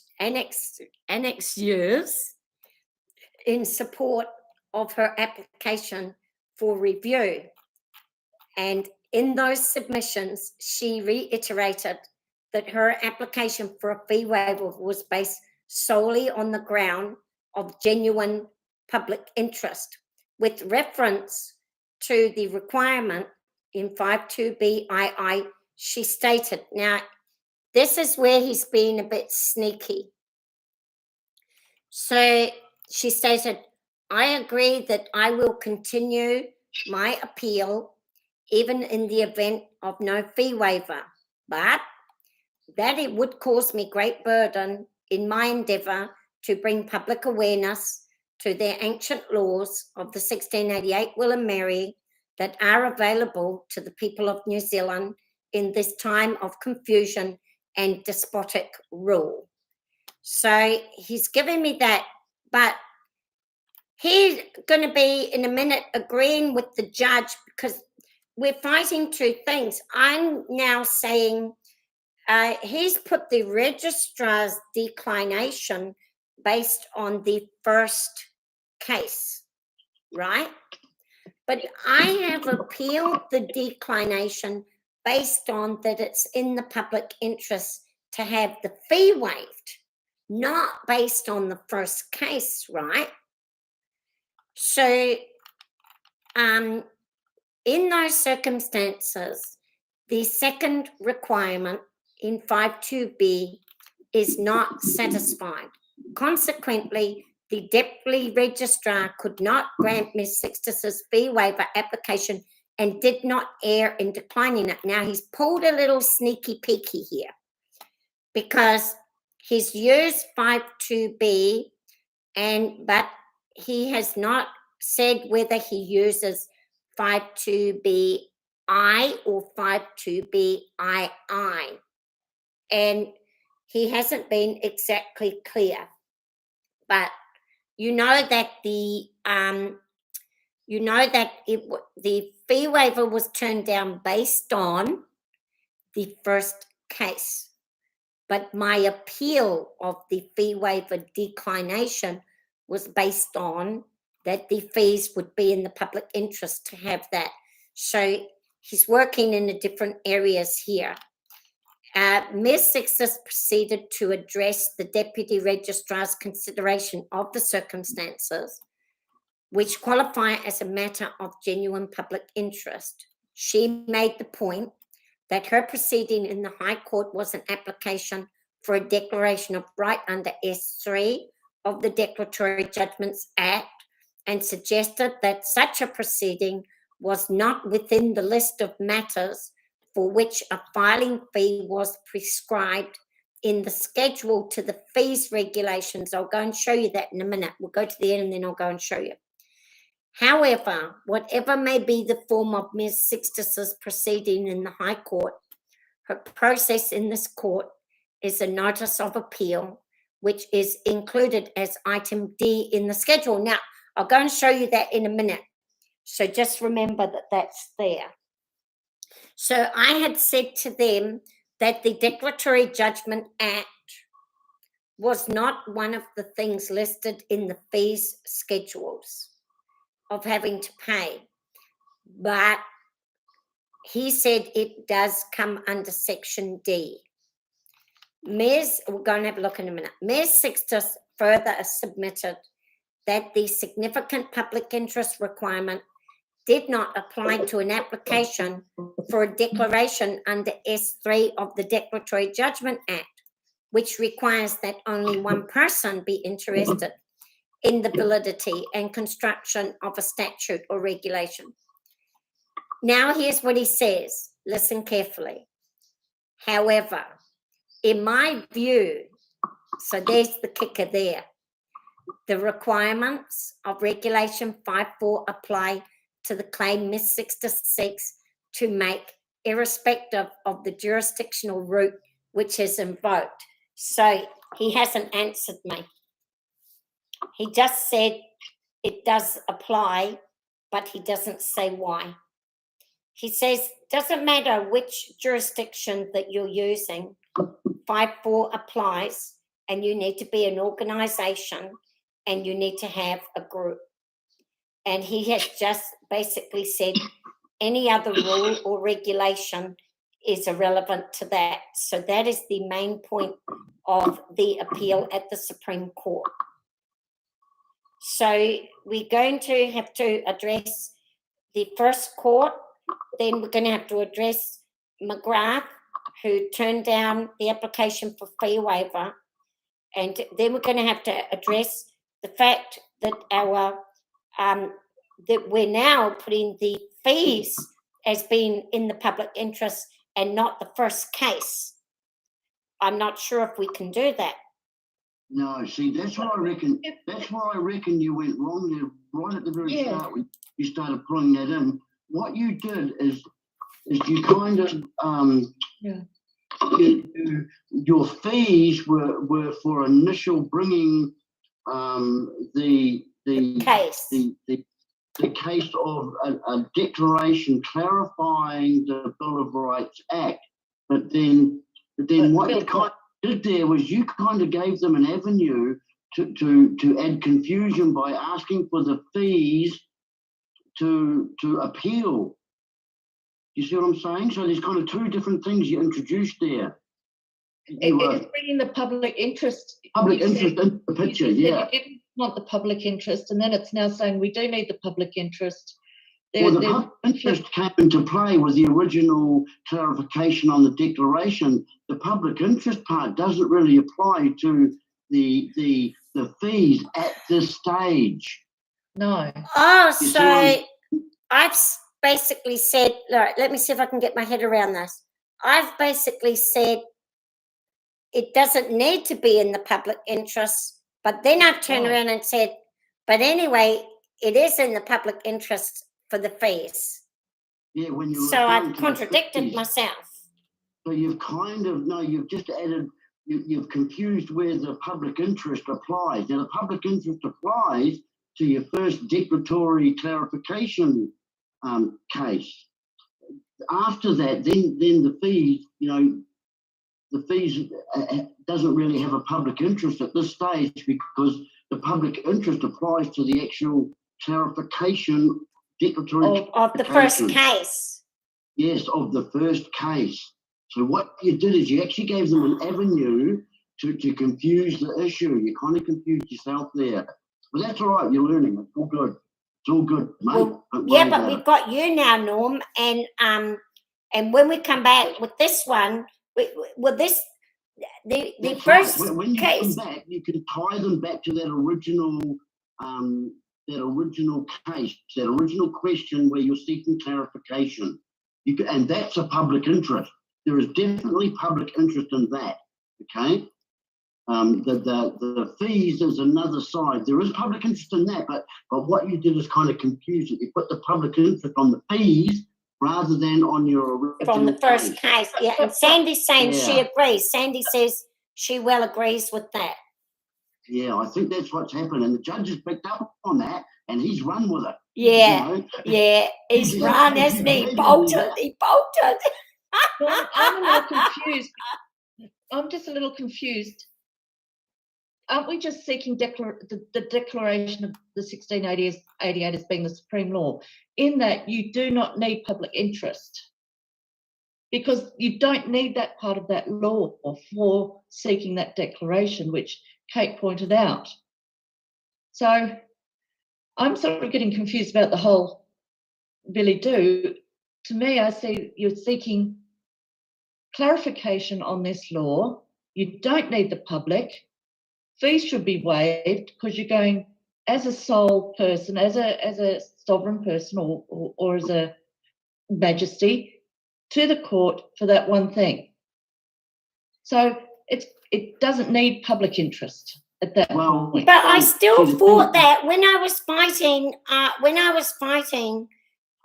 was saying that my case, but I probably, I still did say that my case was in the public interest, but I don't match in that I needed to be an organisation. So he didn't address those issues. He only said he's not wrong. He only said it doesn't matter which road that you go down to, the fee schedule applies. And then he said yes. That's still a bit sneaky though. He has said the registrar is correct because you don't have an organisation. And he has said the registrar is correct because you are not going as a group. But when he came down to talking about the 1908 Declaratory Judgment Act and all my arguments about that, he left them out and he only jumped on to the fees waiver bit and said fees apply no matter which jurisdiction that you're using. And he never addressed any of the issues that I said about the individual and the group organisation. He just didn't even talk about them. So I think he was still wrong. That's because you'd misdirected the public interest aspect of it onto the fees side of it, rather than sticking to your initial clarification of a declaration of clarification. And Jodie, right. To your point there, I really do think that you could even challenge them very clearly on the fact that how can this not be of public interest when we're seeking clarifications to our will and marry, hierarchy of law, as opposed to the subordinate legislation that's tied up with your Section 5, Subsection 2 KII of your 1990 Human Rights Act, So, that is of extreme importance and should be right up there in public interest, I would have thought.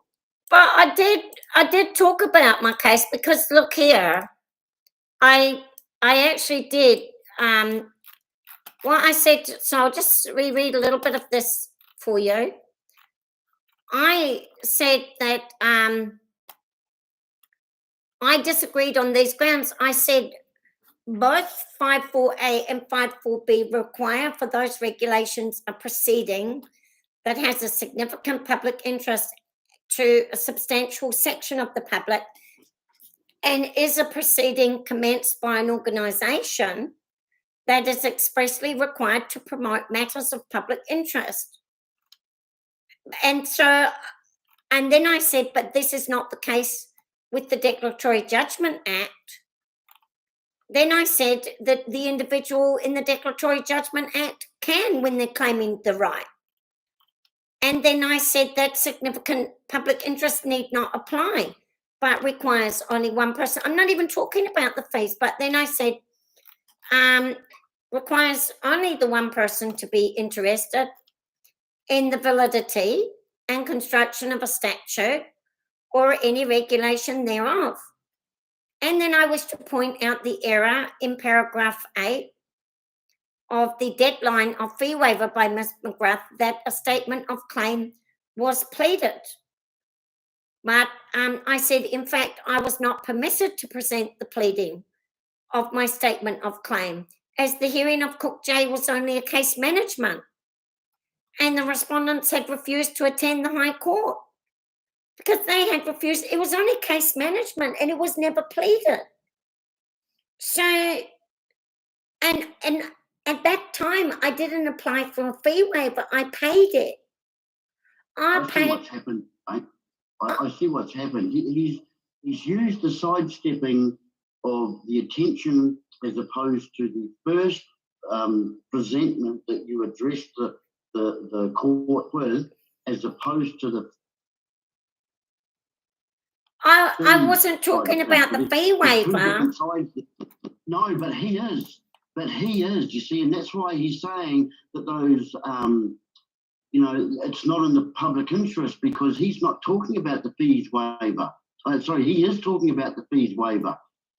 Your original presentment is in the public interest, but because you introduced the public interest with regard to the fees involved in the impediment of getting into the courts, then you've kind of brought up another issue that they've jumped on, and they're addressing that while you're still addressing your original.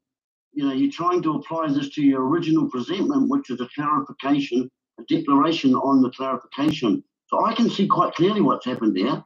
I can see how they've sidestepped you, and because you've given that avenue there to them. This is why you've got to cross your T's and dot your I's. You give them 1 inch and they will take a mile. And that's what they've done. So the let's just show the people. Norm's put it up, but there's some people in the group. So I'll just show the people the declaratory. Oh, that's the wrong one. Declaratory judgment, like 2007, isn't it? 1908. The new one is for the 1990 Bill of Rights. It's not even for us, but ours is 1908, which is different. So that's right, Section 3. In the Declaratory Judgments Act. So that's all I said in my case was that where any person has done, it says no action or proceeding in the High Court shall be open to objection on the ground that merely a declaratory judgment order is sought. So the first court should never have caused any action or any proceeding or objection to stop me going into the court in the first place, according to this. And well, that's right, but because of the seriousness, because of the Achilles heel that you're attacking in the whole judicial system, you're putting the judicial aspect of our legislature against the parliament, and you're getting them to decide who's standing in hierarchy here. That's all you're doing. Sorry, and then it says here that where any person has done or desires to just only look at a law. I only wanted to look at the law. That's even right. said to them, clarification. That's all you're doing. And so them to give you. And so then I have come back and I've said that. So that's how I got onto that fees norm, because I've said that the fees are about now that they turned me down, which they should never have turned me down in the first place. But since they have turned me down, then I've come to the appeal, but I'm not able to fulfill my appeal to go back there and let them know that they should not have turned me down, because they've hit me with the 14,000. It's all an oxymoron, because they just simply use that word unintelligible. One word, that's all they use, one word, and threw me out. So,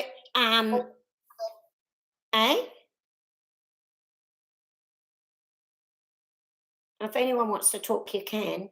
You can unmute yourselves. Anyone can unmute themselves and mute themselves. I don't have it. I just leave it open for you. So you can, anyone that wants to speak can just speak if you want to. If it gets crazy, I'll change it. But presently, we're all pretty good about it. So, Norm, you have to keep yours on, though, all the time. Oh, do I? Yeah, because I'm laughing too much. I need you. But I didn't, in the actual petition, I didn't say that the fee waivers were the interest that was stopping the public. I did use it to my first case saying that I did say that under the Declaratory Judgment Act, my first case doesn't need to be in the public interest at that first case. So I wasn't using it really as the fee waivers. I don't think I mentioned it. I'll have a look just to check. But in actual fact, that first case. But that's what he's done. It's so applicable to public interest that it's unbelievable. There's nothing, there's nothing that comes below it. In fact, it's top of the list. So it's here. So I had said that I disagreed with him, and the only thing I said was I disagreed because paragraph 123 says an individual can go. So I said it doesn't need to be in the public interest. And I stayed with that. Then I just said to them that actually my statement of claim was never pleaded. So how did they know whether it was in the public interest or not? Because it never even went to court. So that's not true that they said that it was pleaded when it never was. So that was kind of a misinformation from the registrar. So this is how they kind of are telling little white lies. These are called little white lies of things that have happened that never happened. There never was any statement of claim pleaded because we were only in case management and they never gave me an opportunity to plead my case. They threw me out. The first judge, Justice Palmer, when they tried to throw me out as unintelligible, Justice Palmer, they told me to rewrite the claim. Justice Palmer never ordered me to. Justice Palmer ordered them to go and sort out their case management. When I went to case management with them, they refused to agree to any case management of any time frame to attend the court or that any of the respondents would attend. So the judges had never, and so in that case, I never even did get to plead my statement at any time in the whole process. Did I get to plead my statement? So how did they know that it's not in the public interest? They don't even know. As I was saying before, they're applying the public interest aspect of it to the fees and the fee waiver side of it, not the actual first case that you presented to them. Yeah, because he jumped to the fee waiver aspect where I listed all the laws from the first case. And he applied that to the registrar, and then he's flipped it over to me on the fees. And so then I said, that the costs did not apply to the Declaratory Judgment Act because under the Declaratory Judgment Act, they can ask you to pay costs, right? Win or lose, they can ask you. But I said that section does not apply because under the 1688, all petitions to the king, all commitments for petitions to the king are illegal.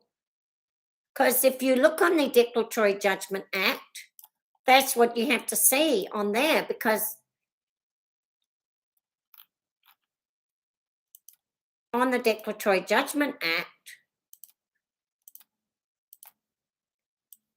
it says they're individual, so we can win on that. Can you see that? That's right. But then it says down here that the costs will be up to the court. Even if it's successful, you still will have to pay costs, whether it's successful or not. So that's when I jumped into there. So I used that one first as the individual, and then I jumped into the costs where it says even if you win, you will have to pay the costs of the appeal, and that comes under the appeals court, that you have to pay costs. So I agree with them there. But then I jumped in thinking I would be sneaky.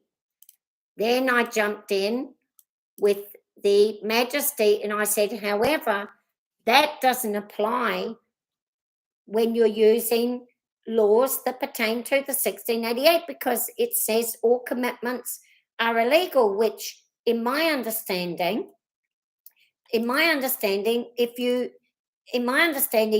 go to the court using the 1990, right, and you don't have a group and you don't have a group and you don't, then you could jump to the 1908 Declaratory Judgment Act, Section 3, right? And then you could still jump to costs would apply under the appeal court costs in regards to the 1990 because they're using the 1990. But then I scooted out of there. I said, no, I'm scooting out of here and I'm scooting over to the 1688 because I said, since my original case was only pertaining to a declaration of right for my 1688, therefore I can scoot out of here and scoot over to the right to petition the king and all commitments are illegal. So that's how I've been scooting around, Norm. Well, on my skateboard. Well, that's right, but I think what's happened is you've kind of, through confusing the issue a wee bit of where the public interest lies, you've given the avenue for them to be able to, cloudy and muddy up the waters, and that's exactly what they've done. Yes. I think if you could go back and just clean up your original presentment, and the other thing you've got to do with documentation, legal documentation, is you've got to leave all emotion out of it. You can't put any emotional words in it. So any of your opinions or what the system is or how the system is. I didn't know. I have not put any. I stayed only on the law. I didn't put any opinion, I don't think. Yes, you did sometimes. Yeah, you did. There was a couple of places there I saw you put your opinion in there. You just can't do that with legal documents. I don't know. But you have improved since the first ever one. You have to remember that. Yeah, for sure. But I think you still got the foundation there. So I think if you can just, your next presentments can bring them back to that original foundational questioning of a clarification in a declaratory form of which one stands true to us. Is it the Bill of Rights 1688 or is it the silly old Bill of Rights Act trying to usurp everything with? So I think if you go back to your original point and stick to that, you'll have them by the short and curlies. And I just want to tell everybody that I'm just really here to learn, and I really throw everything at me that you've got. Anything that you've got, throw it at me. I'm not offended one tiny little bit. I want you to throw everything you've got at me, and don't worry, because I'm not emotional. I'm not here to feel sad. I only want to know about the points of law, and when I've done wrong and not done it right, I need you desperately to be forthright and honest and throw as much mud in my face as what you can. And that's just going to make me stronger, all right? So keep throwing as much, and you don't need to pussyfoot around.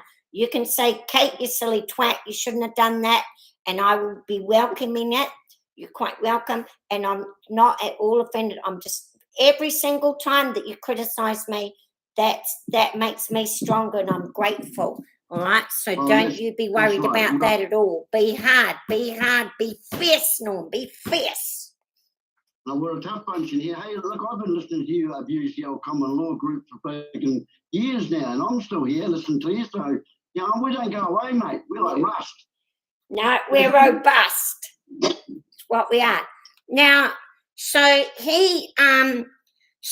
did it I thought it was rather simple. What I did is that I did it on 2 actions. I tried to keep it very simple. I know the Fitzgerald that I messed up there, but I tried to keep it very simple that I only used the S3 to deal with the organisation and the groups of people. And then I jumped down to the cross, and then I said, costs do not apply. And then I scooted on over to there, and I said, that's why. So let's look at what he said again, just so that we can see what he's doing again from Justice. That's Justice Brown. So then he has come.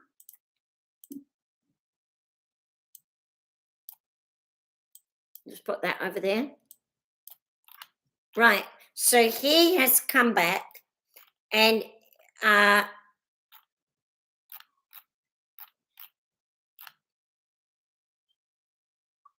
is this the right one?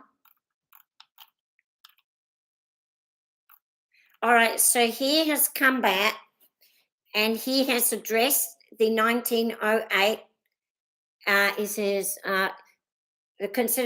she made the point that a proceeding with declaration, such a proceeding was not in the list of matters for which a filing fee was prescribed in the schedule. So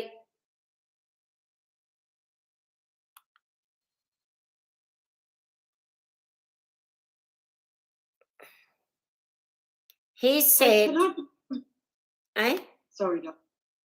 I was just going to say, Kate, if I could just jump in with a question. Yes. Who is that? Sandy, is it? Yeah, Sandy. Come on in. Yeah. Sorry that I was late coming in. I had to get my dog down to the vet again this afternoon. But when I heard you mention the statement of claim, that you actually, have you not been able to file your statement of claim? Is that correct? No, I filed my statement of claim, and I passed the court process, and the court had turned me down 3 times. And on the 3rd time, they said that my case was suitable for the court. They issued me with service papers, and I sent the service papers to the individuals that were required to receive the service papers. And then we went only to the case management, because the respondents, Crown Counsel, after they received service papers, I had been talking to the court, and we had waited right up until the day before court for them to contact me, and they had not contacted me. So when I arrived at the court, it was only case management. And so since it was only case management, we were supposed to turn up the court to say how many days we were going to need, who was coming to the court, and who was going to be called on which days. That's what we should have organised before turning up at case management. But because they had refused to contact with me, and I obviously didn't have their emails or anything, when we arrived at court, they said to the judge right then and there, we don't recognise her jurisdiction and we would like to strike her out. And the judge disagreed and they said to me, we want you to rewrite your entire claim. But I said to them, I didn't want to rewrite my entire claim because my claim had already passed court process. And I had read another case where he rewrote the claim as directed, and the court process didn't let him pass the second round. And so he was thrown out right there. See, I read all my cases. I know all what these sneaky rotters are up to. So when they said to me, rewrite the entire... You're very clever. Yeah, when they said to me, rewrite the entire claim, but they didn't give me any points of law about what they wanted me to address, I became very suspicious. So I said to the judge, I thought I did quite well. And then the judge, who's that noise there? Brent! Yeah. Turn off your sound, please. Oh, sorry. I thought a cop was following me, so I just put my phone down. All right, I can see a blue light. It's fine. Right, you're in the blue light district. Right, turn up your sound because I'm talking to Sandy. Urgent matters. Right, so So I said to the judge, I thought that I did quite well. And then I said, but I'd be happy to go back and discuss with them the points that they want me to change. And I would be happy to change some things if they want me to. But I said I would not rewrite my entire statement of claim. Now, at that moment, Justice Palmer, no less, at that moment, he had the right to either strike me out or order me to write the entire claim, and I would have had to do it, but he didn't. He wrote and he said to the Crown Counsel, you will defend this case. He ordered them in an actual court order that they had to defend. And so they, and then they sent me a message and they said, we will, on that day, they said, we will be in touch with you. And we waited until a week before court and they still had not been in touch with me. So finally, I contacted them and I said, when is it that you were going to be in touch with me? And then I took my best guess at what are the things that might be upsetting them in the statement of claim. So one of the things that they had said is they didn't understand why I had chosen those particular respondents to send to Ardern, Chris Farfoy, Ashley Bloomfield, and Andrew Little. So they said, we don't know why you particularly want them and when you want them. So I made a list of the issues that I intended to address with each one of those, and how, when I said they don't all need to come in on the same day, they can come on a different time, and maybe we only need them for 10 or 15 minutes. We don't need them for the entire case, but maybe we only need them for a bit to acknowledge, and we wrote all that nicely, sent that to them and said, when are you going to contact? They contacted a few days later, and then they said to us, and they said, can we have a meeting? And they organised a meeting that was like 4 days before court, which included a Saturday and a Sunday.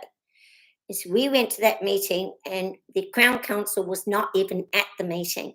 He was sat somewhere secretly on a secret telephone. The man that turned up at the first case, he had on his name, see on the screen where all our names are?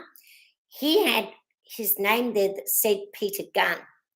And when I went to the case meeting to meet with them, as the judge had ordered, this so-called Peter Gunn was on a telephone with a blacked out screen, and we never actually got to see his face.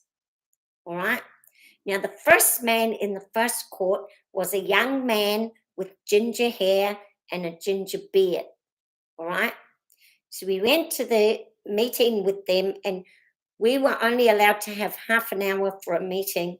And they said they refused to talk anything about the case. They just said that the respondents are not coming to your case because they're just not. They never gave any reason why. And then they came back to the court and they said to the court, she is unintelligible. And they said, we don't recognise her because she's not a lawyer and we're a corporation. And it's at that moment they sent all of the laws that they were rebutting me with. Had they have sent them to me a week earlier, I would have been able to have conversations with them. But they inserted them all at that time. But it So was right, still... They didn't follow a due process right there. Yeah. That's not enough time to allow. And I turned up at the court, ready for another case management, and I thought that they were just going to decide when we would all be going to the court and that they could strike me out in the... I wouldn't have minded if I paid $500 and I passed the process. And so I wouldn't have minded if I got to go to the court and I got to say a little bit about my case and they had have said it's unintelligible and we strike you out. I could have accepted that. But what I didn't accept is that they told me 2 times that I would be in case management, and I'm not supposed to, because I read the Chesterfields and it says you're not supposed to fight your case in case management. You're only supposed to give them a few points about your case, the points of law, and it says you're not supposed to give them without giving them all of your evidence, because why are you going to give them everything? Because And so I gave them every point of law that I wished to be addressing in the case. I gave all of that to them, and I allowed them to ask me some questions about why I wanted. So when I went to the case management, I was never prepared for battle. I didn't have my documents with me. I didn't even have them open because 2 times I went there prepared to be talking about what time we were going to the court and who was coming. That's what I was Yes. prepared for. Yes. And that's what case management is about. It's like you said, it's not to hear or fight your battle in the case management. It's just about managing the case. Exactly. What- Thank you. And yet, he gave a judgment on that case management. And Yes. didn't even get to the When- statement of claim itself. Yeah, It was never that's what read it- out. That's right, Jodie So and Sandy. your Yeah. process has been denied. So that's a ground for your fighting or writing to the Chief Justice, the Bar Association, all those places to let them know that you were denied due process for a start. And do you know what happened? Do you know what they did, Sandy? Another case was entered in. This case was entered in the High Court of Wellington. Another case was entered in the High Court of Auckland, and the applicants were. I was in this case that was in Auckland. I was the 3rd respondent, meaning that I wasn't even in charge of that case. I was the 3rd respondent. Yep. They took that case and sent it to Wellington, and the judge struck out that case immediately. Justice Palmer struck that case out immediately, and then he attached it to my case that I had put in, and the Crown Counsel used the case of Auckland to have he said that they were the same case, and therefore I should be struck out based on that first case that had never even reached case management. It had been turned down at the door and never even received service papers or nothing. They attached them to it, and I was expected to fight both of those in case management. So they had. What was the Auckland case yours, Kate? I was the 3rd. I had my friends Jodie and Diane.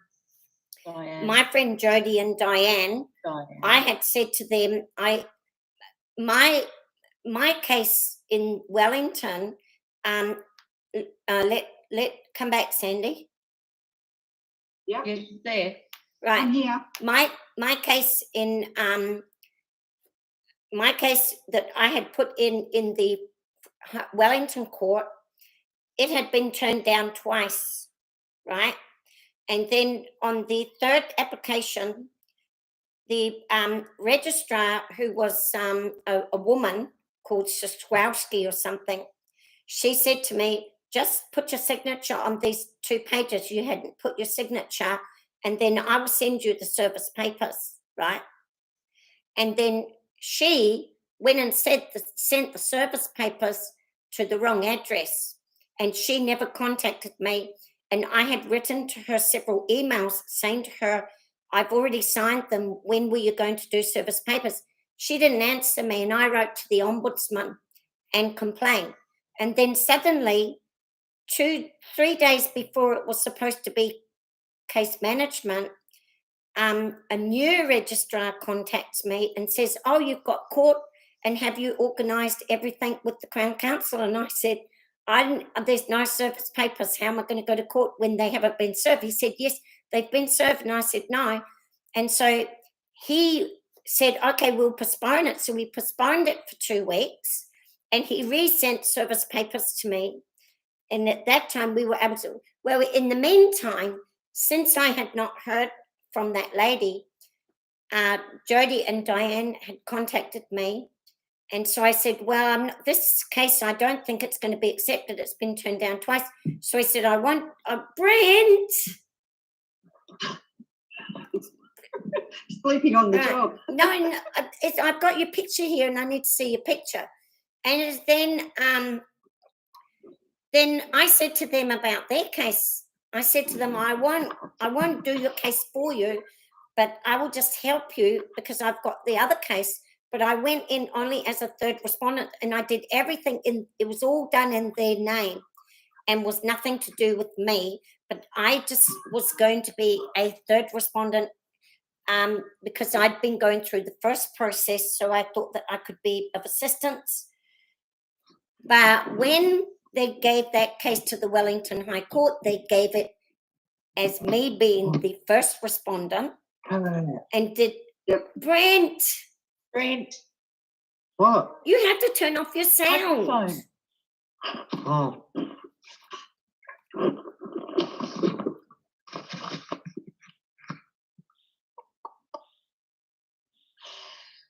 Right, now come back, Sandy. Say hello. Hello, I'm All right. still here. All right, there you are. All right.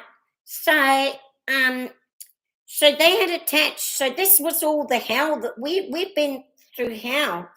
Now, when we appeared at the so then they struck it out based on unintelligibility, but they never said one reason how it was unintelligible. They only said it's unintelligible, and then they sent all the Chesterfield's case, and that had the list of the criteria that they had to follow to be able to use that. But I went through that list and I passed in every single one. I passed every single criteria for process of the court. I had passed. The only one that I did not pass was that they said you have to give the cause and then the prayer. But I had 4 causes, so I did 4 causes in one block, and then I did 4 prayers in one block. And they said that I didn't have any causes, but it's in there that I've got the causes. And so I've got the proof of that. But when I went to the appeals court, immediately I could see the difference. They sent me the letter and they ordered those respondents. They said, you will come and we will carry on without you if you don't come. And then after 10 days, they sent me the note and said, Jacinda Arardern, Chris Marfoy, Ashley Bloomfield, and Andrew Little, they will attend your hearing. So that was a celebration for us. And then they gave us the ability to have a case management. They said, you will meet with the applicant and you will discuss if the applicant, they took it out of their hands. They said, I get to decide how many days we're going to have and how many judges we're going to have. And they gave me the choice of 3 judges or 5 judges. But then they hit me with $1,000 application fee, $7,000 as a security fee, and $2,000 and something for the scheduling fee. So altogether, but I already lost $2,400 in the first case because they had struck me out in case management based on that my case was unintelligible. So I think this is a very I've never heard. which they never gave me. And then the registrar in the appeals court basically lied. No offense, Mr. Registrar, to say that you lied. I suppose I'm not allowed to say that. But he said that I was right, Jody, go out. He said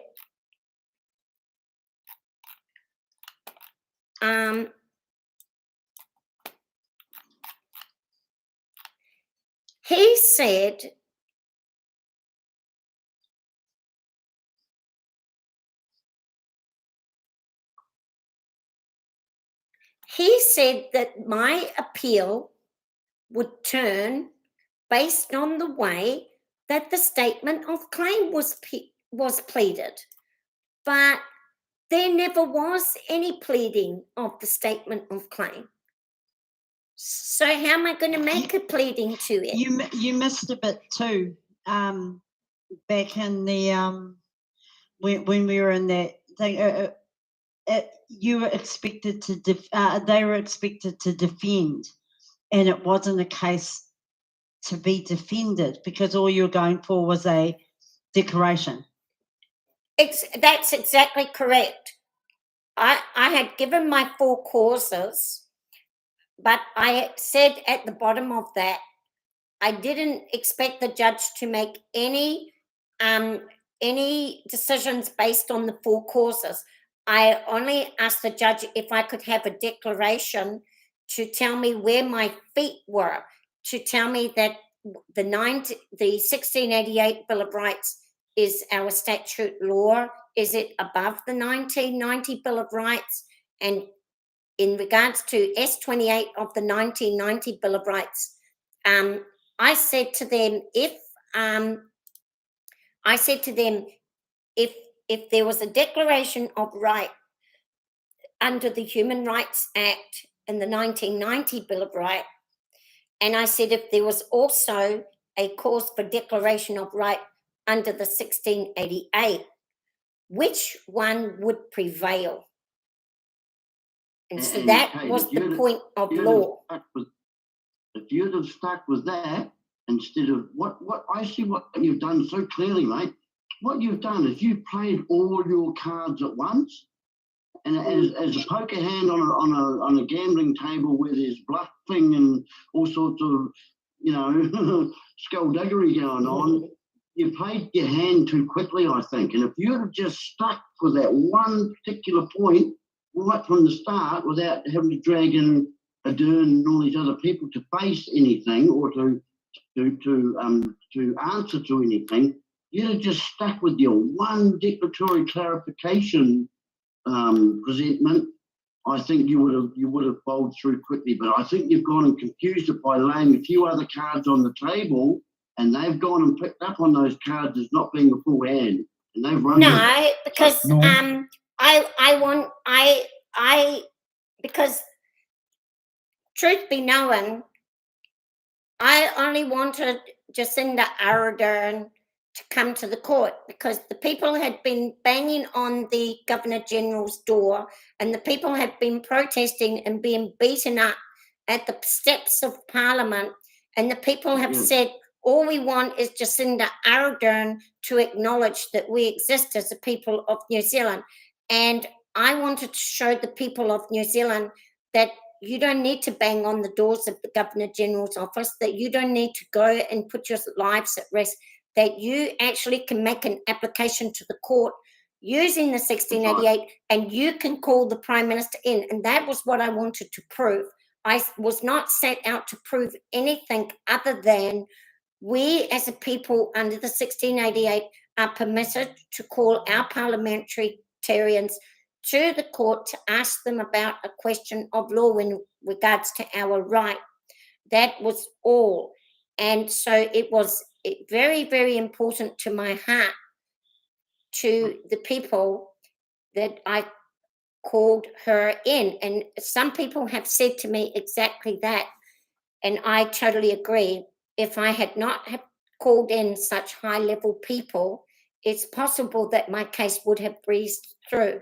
But what would I have achieved? I would not have achieved what I wanted to achieve, which was to bring to light to all the people of the Commonwealth that we have this right that's been buried under a rug, and it needs to be brought back into the light, because this is why you're all in so much trouble, because you've all been using the wrong declaratory, you've been using the wrong one, and it doesn't have any power. The one that you're using, the 1990, has no power over Parliament, and it is only a subordinate ordinary law, and you will never win subordinate law against subordinate law. You have to go to the higher heavenly realm. So Jacinda Ardern and those respondents were key to getting the public to be interested, so I could tell them about the wonderful laws that they have available to them. So you see what I'm going there, Norm? Yeah, I see where you're going, but I think if you understand and you really comprehend what hinges on that declaratory decision, then and once you've won that particular point, the point being that the 1688 Bill of Rights stands first and foremost above anything else. Once you've done that, then from that point on, once you have that decision, that declaratory decision, then you can start calling ministers to account for the breaches of that first in time, first in right document, the 1688 Bill of Rights. Well, so I think you jumped ahead of yourself. I think you've got all the ammunition there, but you laid it all on the table too quickly, I think. Well, So because would you say it's more like a dance, mate?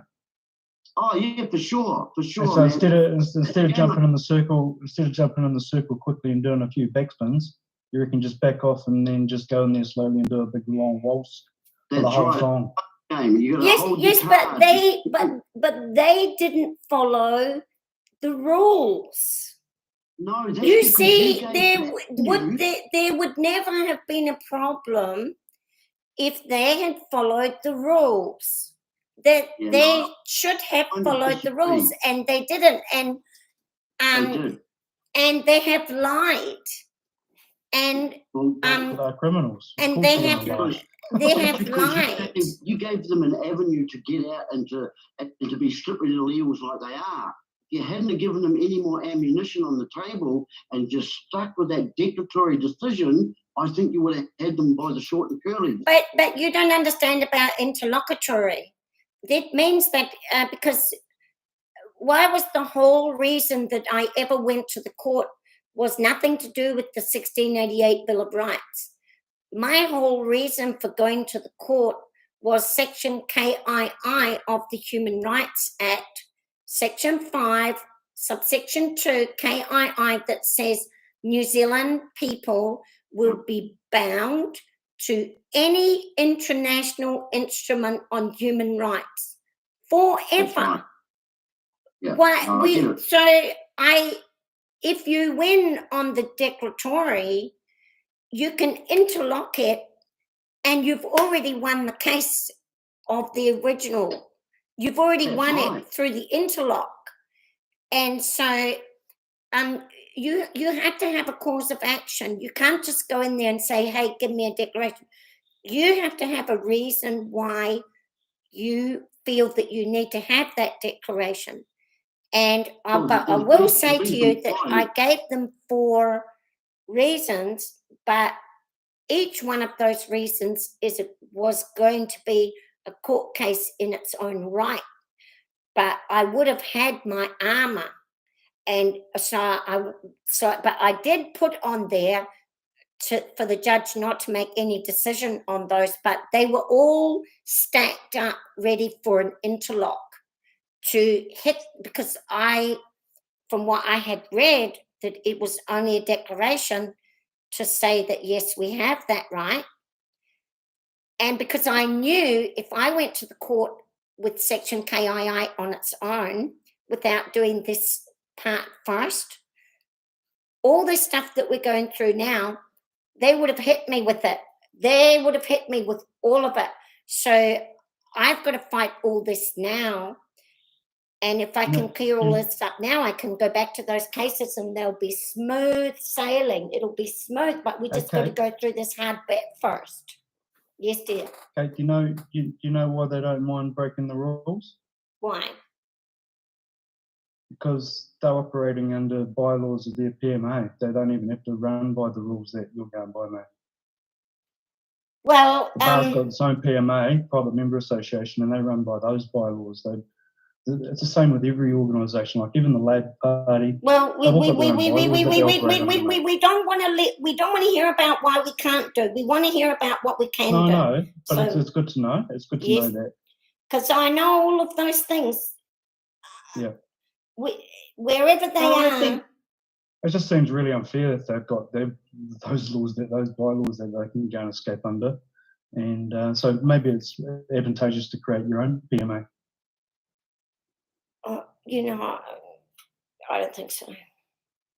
No, okay. I don't think that's going to help Kate get it, heard properly. I think that your avenue to get it heard correctly now, Kate, is to bring about those issues where you said you brought up that they've lied to you, they've done some things the wrong way around, and they certainly have not followed due process. So even if you were to get a review on that, on those points, that it needs to be brought back before them. That's what we're to doing. really, Yeah, as Norm said, focus on the declaration and sort of worry about the fee waiver afterwards. you cannot, because you have to pay the. No, Got to pay that I fee, appealed for a judicial review on that strike, and I was going to say exactly these points that you've said, and I've got that's all written up, ready to go. That they did not follow due process, and I've got several instances where I have actually got letters where I had written to the court asking them to remove false information that they had put in there, and they refused to remove it, and I've got the evidence. So that's what I could present at my judicial review to get back to the first court. Yeah. But and then sending to the wrong address, those service of papers. Exactly. I mean, it's ludicrous. Yeah, it's ludicrous. The whole, and attaching on the other case, and then just saying unintelligible, but not explaining why, and not agreeing to meet to me, and they defied a court order. They defied 2 court orders. The court order said that they had to come, and they didn't come. And the second court order from Justice Palmer said you will meet them and you will organise for this court hearing, and they did not do that. And not only that, there was a different Peter Gunn that came to the second court hearing from the first court hearing. The first court hearing, he was a young man with ginger hair and a ginger beard, and the second court hearing, he was an old man with grey hair and about 30 years older. And so we know that they had different people at the court hearings. And but yes, we applied for the judicial review, but they hit us with $14,000 in fees in order to get the judicial review heard. Even if we win the judicial review, and even if it gets sent back to the first court, we still have to pay that money. So it's costing us 14. So this is their way where they force you to pay for court cases. So they're going to say, yes, you might even get your case sent back, but even at the judicial, even at the fee waiver section, they've turned around and said that this will turn on how your statement of claim was pleaded. If I get to the judicial review, I can say that there was no statement of claim pleaded. And I did put that in my appeal of the fee waiver. I did say, actually, he's spoken incorrectly because there never was a statement of claim pleaded.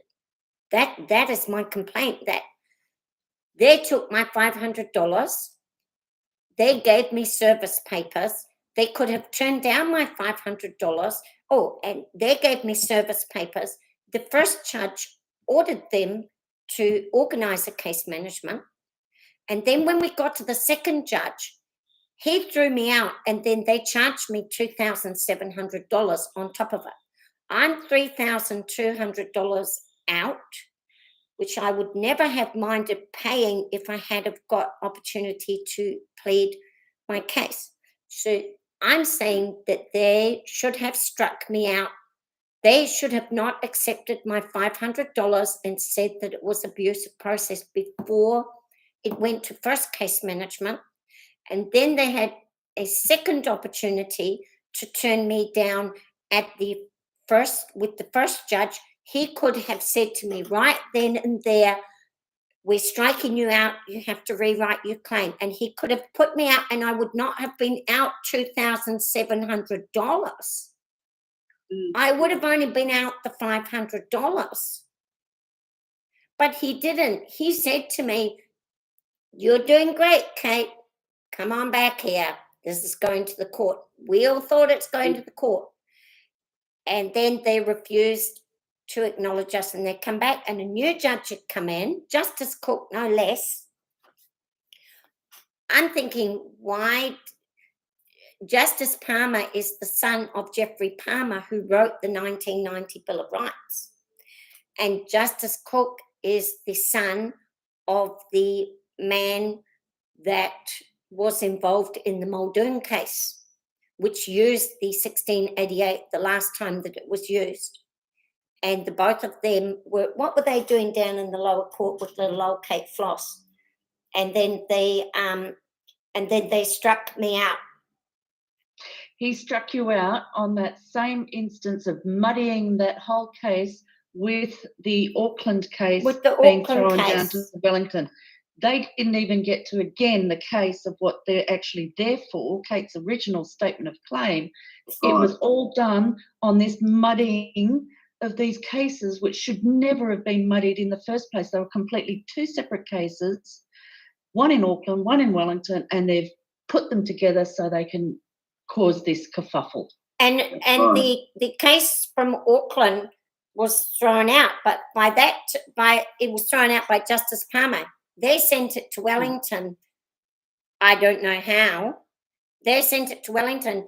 Justice Palmer threw that out, and it never even got to case management. So there were no service papers, no nothing. That was completely, but he did it only in my name, removed all the other names, only put my name, and he said, we've struck this out. And guess what he said? He said, and Miss Sixtus has informed us that these two are the same case and wishes them to be consolidated together. And I wrote to him many, many times. I've got like 10 letters saying these cases are not the same. Please separate the cases. They are not the same. That Auckland case must not be attached because this is a live case already in case management, and this is a dead case that never even made it to service. And so I said, how can you? And they ignored all of those letters, and I asked for permission to not to appeal the Auckland case. I said, I accept your ruling, and we're happy to dump that case. But I said, I want to appeal that you've attached it to my Wellington case. And they just said, no, we don't want to talk about that. And they refused me. They ruled your case on. Yeah, I just shut my door. Yeah. Was that strikeout in Auckland, which had nothing to do with the case. Bloody rat bags, eh? They are rat bags. Okay, deliberate perversion of justice, what they're doing. Absolutely. Yeah. Yeah. So what Norm says is, as you say, Norm, you play the game close to the line, like what they, you just stick to the down the middle, stick to it, and just. Just want to clarify one thing, if I can, Kate. Where they talked about this unintelligibility, did they base that on?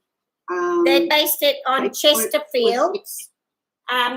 Chesterfield's has got a criteria. I haven't prepared it, so because I didn't know you were going to ask, but I'm very pleased that you have asked on the. So I'm trying to work out, are they saying that it was unintelligibility? That's based on LexisNexis, and it's called the Manic Rule. There's a Manic Rule. There's another one here. Hang on.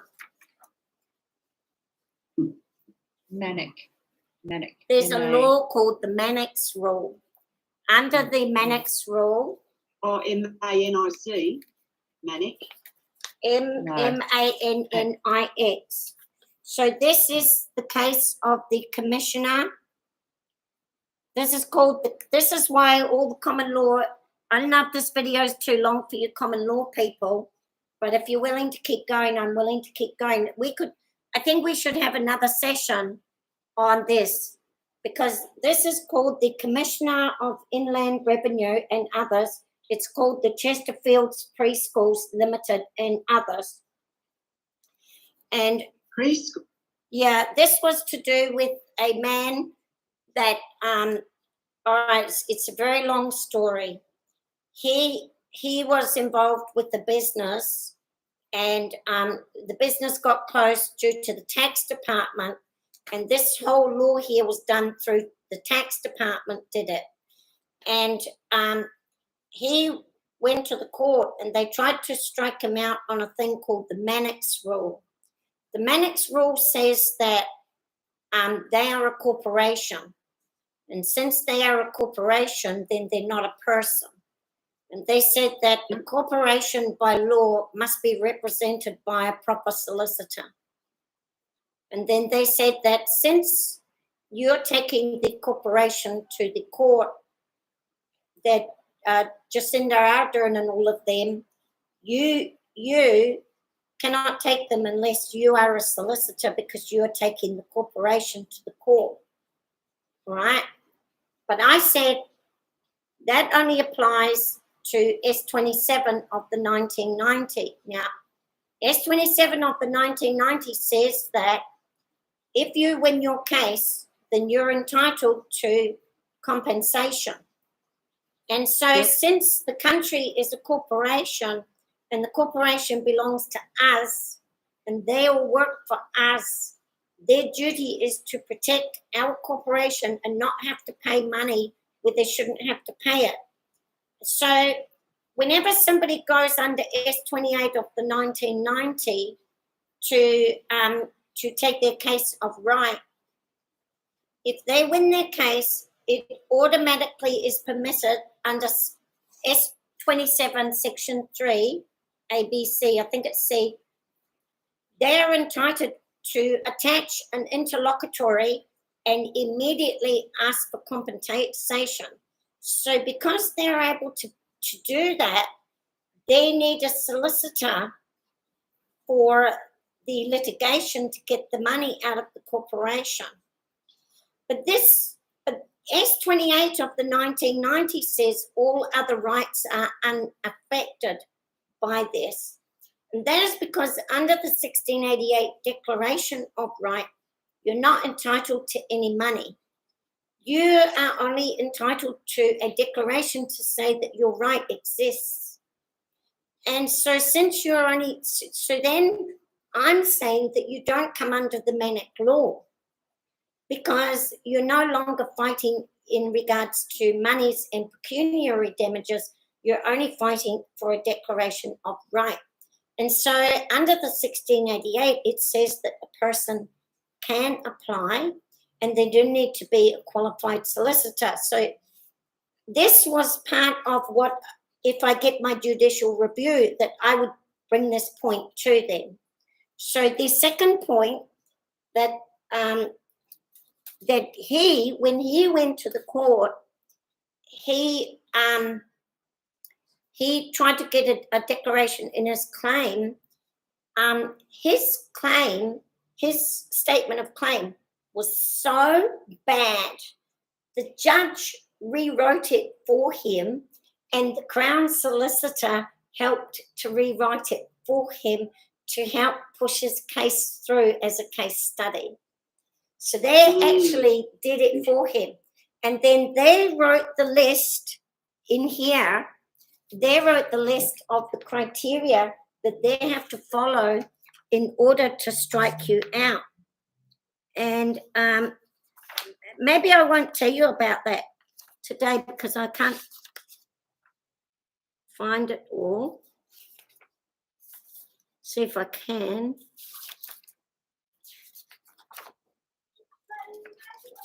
So all the common law people have been getting struck out due to the Mannix rule, all of them. And then the second way that they've been struck out is to the process of court. But the process of court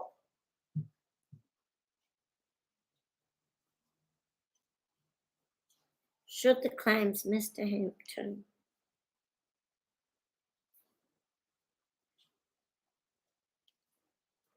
Okay. Yes. Our mate Rick's just arrived and he is the man when it comes to stuff in the court. So feel free to ask him any questions if you want. Right. Well, we're going to be. Agents, you see him as Agent Swift there in the, Hi, Agent Swift. Good to In the see meeting. you. So,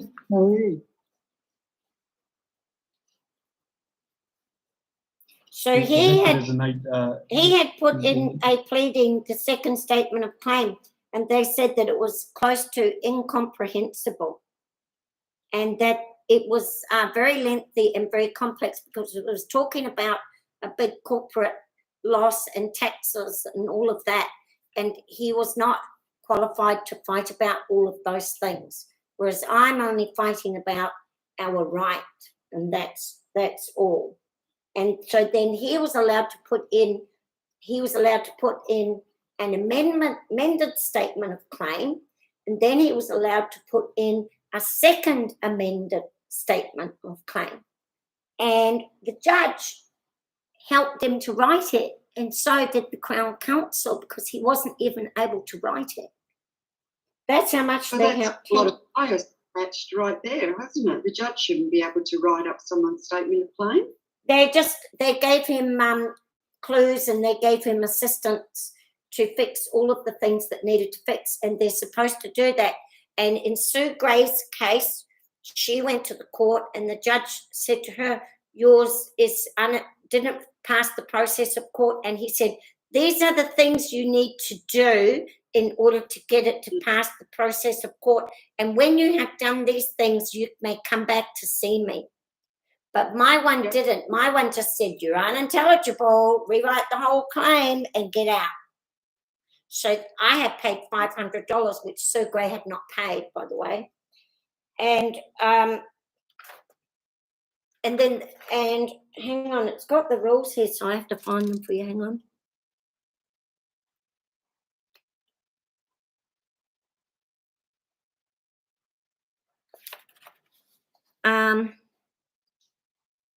Norm, do you and Rick know each other? All right, everybody No. have a chat while I'm I doing this. do. So we haven't met either. I think we might be friends on Facebook or something, but g'day Norm. Anyway, this is Rick from Perth, and I think you guys have got a lot in common. You there, Rick? Hey, James, how you going? All right, I found it. He's talking to you. Here's the criteria to strike out. It says here, So the pleading must be accurate, clear, and intelligible. Sufficient particulars must be given to enable the defendant to be fairly informed of the case to be met. While adequate particulars are required, the statement of claim must not stray into setting out any of the evidence relied on, which is what they tried to make me do. Separate causes of action must be separately stated. I had 4 causes of action, and each was separately stated. The pleading should set out all the elements of the cause of action, and then should be the prayer, which is the relief that you want. The relief sought must be clearly pleaded in respect to each of the causes.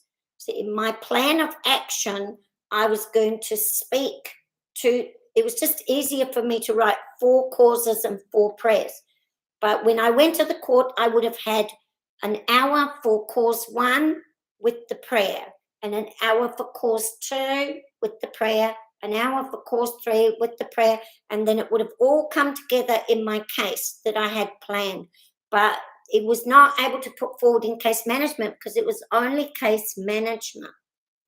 And then each of those persons that was going to come was going to be, each cause was relevant to each of those people.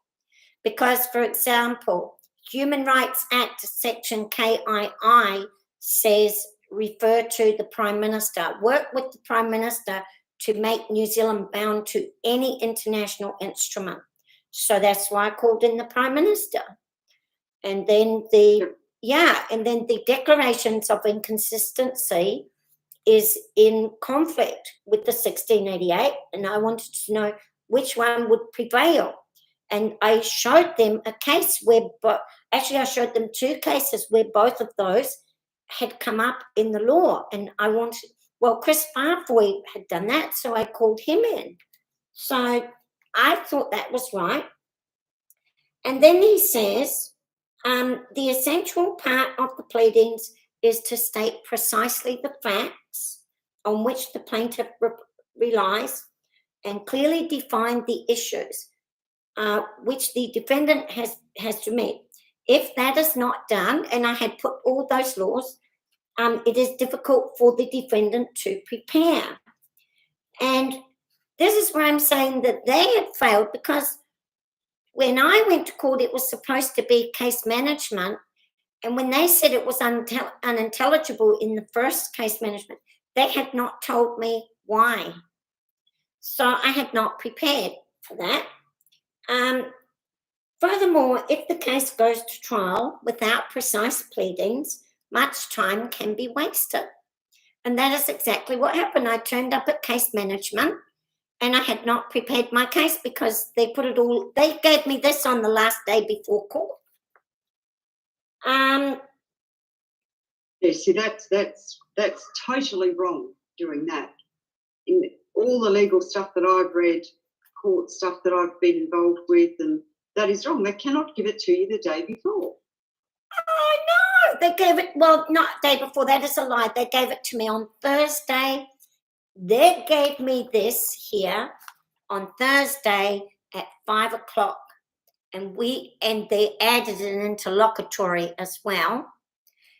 And we, Jody, myself, Brent, Maxine, Diane, we sat up all night Friday, all night Saturday, all night Sunday, and I just managed to get it in to court. I got it sent to the court at 8:30 in the 9:30 in the morning. It arrived in the court, and I will say, I will give points to Justice Cook. At 10 o'clock, he said to me, I've got it. It's here with me. I've read it and I know what it's about. He did. But then it says, if a statement of claim has been drafted in compliance with the above requirements, which I have done, then both the court and the defendant parties should have a clear understanding of what is alleged and against whom. However verbose, even if no matter how verbose or how mixed up it is, it says, however, verbose, ill-drafted pleadings may defeat the purpose of the statement of claim to such an extent that it is an abusive process. But wait for it. This principle is intended, as Otschker suggests, to prevent the improper use of the court's machinery. Now, pleading should not be permitted to be a means of oppressive conduct against opposing parties. Now, this has all come about because Norm, I'm going to give a bashing to the common law groups, as you know I do. This has come about because dozens upon dozens of common law people have been going through the courts saying we don't recognise the court, and going through the courts and putting in vexatious rulings. And one of them that I'm not going to talk about today, but one of them was a very important one in the United States. You'll hear me in future videos talking about this case. They've been getting the case halfway through where they have accused the person and then they dump the case and the case doesn't get finished.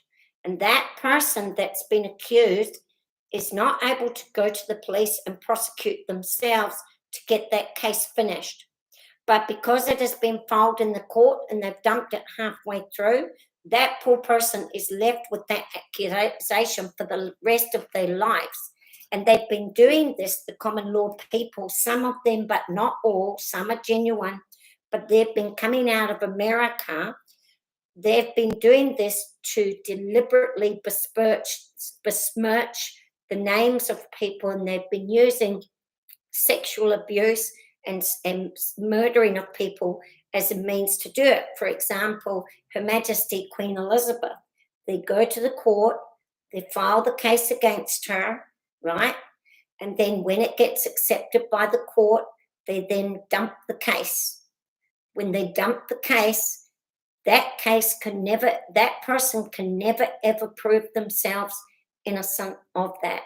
Now, the New Zealand Children's and Persons, that Orangi Tambariki, have been doing exactly the same thing. They take people's children away from them, and then there's been no prosecution that they were doing anything wrong. They go to the court, they ask the court for a temporary taking of the children, court approves it, and then the Orangi Tambariki dumps the case. That person can never prove they're innocent because there was never a case filed against them, and yet it's sat there, and the only way that they can try and get their kids back is by going through tribunals and tribunals and tribunals. But it was never proven for this person, it was never proven that they were on drugs. And that person could never go to the police station and prosecute themselves for being on drugs. You can't do it. So the cases sat on the court and the children were taken because they were possibly going to be prosecuted for taking drugs, and no prosecution was ever laid. So these are the sneaky tactics that they're getting up to. So the court has created laws in the last 10 years to prevent these vexatious proceedings from occurring. And so that's why they brought in the abusive process, which was only brought in 2017. So this is a recent law, and mine would be the first case to go up probably against the abusive process, because I believe that they have abused process. Now, moving on. So it says, under the High Court rules, a court may strike out a statement of claim if there is such abuse of process under 15.1, which is what I was struck out on. But it provides that the court may strike out all or part of a pleading, but they can only do it if it discloses no reasonable, arguable cause of action. I had 4 reasonable causes of action. The defense or case appropriate to the nature of the pleading. But I had that, so they don't get points on that. Is likely to cause prejudice or delay. So they said that it might cause prejudice to the Prime Minister because I'd said the Prime Minister is not upholding the oath. So I don't know if that's prejudice. I don't know. They say it's frivolous or vexatious, but I don't think New Zealand being signed up to any international instrument forevermore is a frivolous case. I believe it is huge. It's a huge case. They can order you to do anything they want. Order you as they are to give you all their lands. Order you to stay locked in your houses and you can't ever come out ever again. They can do that. Yeah, I think you're really confusing. I think you're confused about what they're applying those terms to, because you've raised these issues where you're calling in ministers to come to address something, and so that aspect of it is frivolous because your original claim was to seek clarification on something, and yet you've drawn all these other things in where you've attached ministers to come and call for things which are beside the point. Legally, they're kind of beside the point, so that's why it's frivolous. So I think you've just misunderstood what the judge is applying these terms to, because you've introduced these other things that they're talking about, but you're kind of still thinking on your original claim. So I see what's happened here. I really do. It's really clear to me that there's misunderstandings of where these aspects are being applied. And I think you've kind of left yourself open to all these avenues where if you'd stuck to your gun right from the main point, I think you would have had a lot more smoother sailing. No, because okay. I I didn't just want a declaration. No, but that's what you should have Because started with. no, it's Because- not, because it's But that's already the in the point. law, and I already know that it's in the law. So they're only That's going to say right. to me what is already there. I wanted That's to right. know, when you've got two declarations, one with the 1990 and one with the 1688, which one prevails? And to ask for that, I had to have a course of action. Because Your they're cause of repugnant. action, the cause of action was because of these subordinate laws under the 1990 Bill of Rights Act are in breach of your original standing of the 1688 Bill of Rights. And if you'd have stuck with that, Kate, I think you would have had clear sailing. No, But you because brought it- because they would have given me, if I had have left all of that out, right, these are great arguments, by the way, so keep it coming. I need you to just really, but you are. But if I had have removed the four causes, right, and only asked for which one is bigger, who's the bigger man, the 1688 or the 1990? They, of course, could write me a declaration because they offered me an affidavit. The Crown Council offered me an affidavit and I turned them down because I don't want an affidavit, because an affidavit can be changed. I want a court ruling. I wanted to know in a court ruling who's the bigger man. But if I only had have asked who's the bigger man, and they would have just said to me what it already says in there in the law, that the 1688 is the bigger man, there's no doubt that they would have done that. And there's no doubt that I would have had a declaration to say that the 1688 is the bigger man. But I That's what you still would, it's not what I wanted. I still would have got, Confused. I still would have had to go back to the actual case that I wanted to fight in the beginning, and we That's still right, would and have you had could've. these we still would have had these arguments. They still would have thrown up all these arguments that we're having now. So if I get my declaration and then those laws are included in the court case, if I had the opportunity in a court case of 3 or 4 days to present my case, those issues would have been put in the court ruling. And then when I went to the court to fight those particular issues, which is what I really want to fight, this is not what I really want to fight, No, I get that. then I wouldn't have to go through all of this chaos first. It would just be smooth, and the only issue would be you've got that law and it's repugnant to this law, and that would be the only issue, and we wouldn't have any of these other issues. So if you don't put it in there, then they're only going to give me a declaration to say, yes, the 1688 is the biggest man at the party. That's all they're going to give me. But I've already got that because it already says that in the law already. So what's going to be different? Because it Well, the already says it. The difference is the last time this came into the court's attention or anyone from the public brought it was back in 1975 with the Fitzgerald Muldoon case. And previous to that was the Arthur Allen Thomas case. So I think if you just originally stuck to your guns, mate, you would have had a lot more clear sailing, because you would have had that decision, that declaratory decision, to then go and say, well, righto, now we've got that decided within the courts. Now we can clearly see that the legislation that they brought in through the 1990 Bill of Rights Act are clearly subordinate and therefore, not applicable. They are. But I would have to fight all of that when I went to the court with my case, because the truth be known,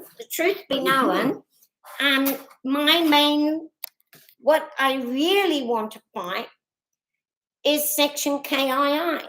What I really want to fight is the 1993 electoral law. But Is this changing jurisdictions as well? Because you're going from, it's muddling up the whole lot, I can see, between you, even the defendant respondent sort of scenarios as well. Because if you fight, you can't fight when you're in that going forward to get a declaration. You're not meant to fight. I put that in there. I said to them, I don't want to fight those issues, but I would like to clear up these points of law under S28. Because you have to show why you've got an issue with S28 in the cause. So it's not. And then I put a note there and I said, those issues are not what this case is about. They are only the cause. And I said, what I want to know is when I do go to fight those cases, who is the man? So that when I got to those cases, I wouldn't have to fight that issue. That I could fight the issue of the law itself. Because soon as I got there, if I took the Human Rights Act to the court, there would be all sorts of arguments about who was the biggest man at the party. And I wanted to clear all that out first, so that when I went to the court, the only thing I had to argue was, you've got this law and I've got this law and they're repugnant. So I did say that to them, because you can see, but we're not, so that, so you can see here, I'm not going to read all my statement of claim, but I'll just show you a little bit. On my statement of claim, that's just court stuff. That's nothing that I've written. That's just, so we put, we didn't need to have a lot of this bullshit. I accept that. But I put here about the COVID Response Act. And then I wanted to, and then I put the 1990. And instruments.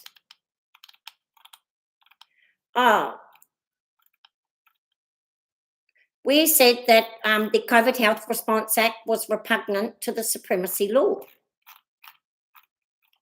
And in that COVID Response Act, in one of them, in S28, here, they attached the United Nations onto S28. And so I asked them, don't worry about that. So I asked them in this particular one, don't read that, but I asked them in this particular one, under S28, who does S28 apply to?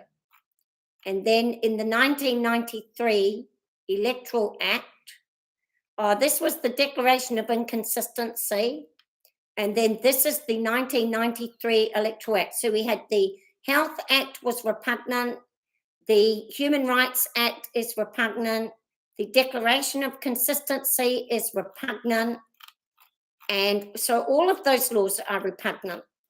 And then they've attached the United Nations onto S28, saying that it's not bound to justified limitations. And so don't worry about that. In this one, this is talking about when they created the 1990, they put in there was a lot of deception. They put in the treaty when they were ordered not to put the treaty into the Human Rights Act, and they went and put it in 3 years later when they were not supposed to. And the judge has said that they were not supposed to, and they put it in anyway. The treaty is not supposed to be in the Human Rights Act because it's a constitutional document. It's not supposed to be in a subordinate law. And so these were all issues. And then this was the electoral law here, where they had said foreigners cannot be in Parliament, and then they changed it and said that foreigners can be in Parliament. So then I wrote here that we couldn't afford the lawyers, and then I said that these cases were not being put before the court. It says it here. I said that I only want to get clear declarations about the questions arising from all of those laws. And then I just asked for 4 prayers here. And then I asked them if they, for a consolidation to re-establish that our 1688 is indeed still our law. And then I asked them to tell us, S28, other rights and freedoms not affected by the 1990 Bill of Ordinary Law, who does S28 apply to? And then in the 1993 electoral law, which one would prevail, the 1688 or the 1993 electoral law? And then in this one, I said, when they talk about the Bill of Rights, they don't state clearly which one they're speaking about, and they interchange the two of them. And I've said that that is deceptive. So this would have been a case that would have been fought out over several days in a court of law, not done in 5 minutes in the case management. So it was never designed to be a 5-minute case. And the judges in the court and all the lawyers in the court know exactly every single one of those laws, and they know exactly what I'm talking about. And I would bet that most of you on there don't know what all of those laws are. I bet you don't. Half of you won't even know what S28 is. And half of you won't even know what S4, 5, and 6 is. And most of you have never even seen Section KII. And most of you have never seen the electoral law. So that's why you all don't understand what I'm talking about. But in a court of law, they know exactly what I'm talking about, so it's not confusing for them. So that is why you are saying to me that I shouldn't have done that, because you haven't seen any of those laws as I have studied them. And what has happened over the last 30 years is that they have made so many repugnant laws, so many, that I would be in court until the cows come home trying to fight each one of them individually. So I have thrown in only 4 and then asked for 4 because they were the major ones. And I knew if I took each one of those individually, we would be in the court for years, like we are now. So it was better I took a risk. It was better for me to throw them up there and get one declaration about them. And I knew that all these arguments, I knew that the first argument that would come up, if I took one of those cases individually, the first argument would be, which was the bigger man? And so those cases I won't fight in the court, but I only will get a declaration to say who's the bigger man. And then I will leave that case is done. And then I will take each one of those and go to fight those cases individually. But I will have my armor to say who's the bigger man already. But if I just only went in there and asked I had to ask who was the bigger man in regards to those specific cases. Because if I only went in there and asked who is the bigger man, they're just going to write to me and say that the 1688 is constitutional and the 1990 is not. That's all I'm going to get. And when I go to the court with those individual cases, I'm going to face all of these problems again. So I'm feeling that I should go big or go home. But Norm's nodding, saying no. I really think if you just stuck to that one simple ruling, that in itself would have springboarded your defence for every other breach under the 1990 Bill of Rights Act. But it can still be done. You can still drop away all the flowery stuff and get right back to the core of the decision. Just like you were saying just then, that if you have that decision that the 1688 is the king of the castle, then everything else is null and void. Yes, but it has to be the king of the castle in regards to those legal documents, not just the king of the castle, because it's already in the cabinet manual saying it's the king of the castle, and they're writing all these laws anyway. So how obviously they don't see it as being the king of the castle. So those are the cases that I wanted to take to the court one by one. And so I don't think it's enough only just say it's the king of the castle. I think that it has to be the king of the castle in regards specifically to the Human Rights Act, specifically to the 1990 Act in regards to the it has to be specific to those, because those are the cases that I want to take to the court. And they know it's the king of the castle, but they ignore it. But it's right there. They were going to give me an affidavit. I said no. Yeah, I would have jumped on that.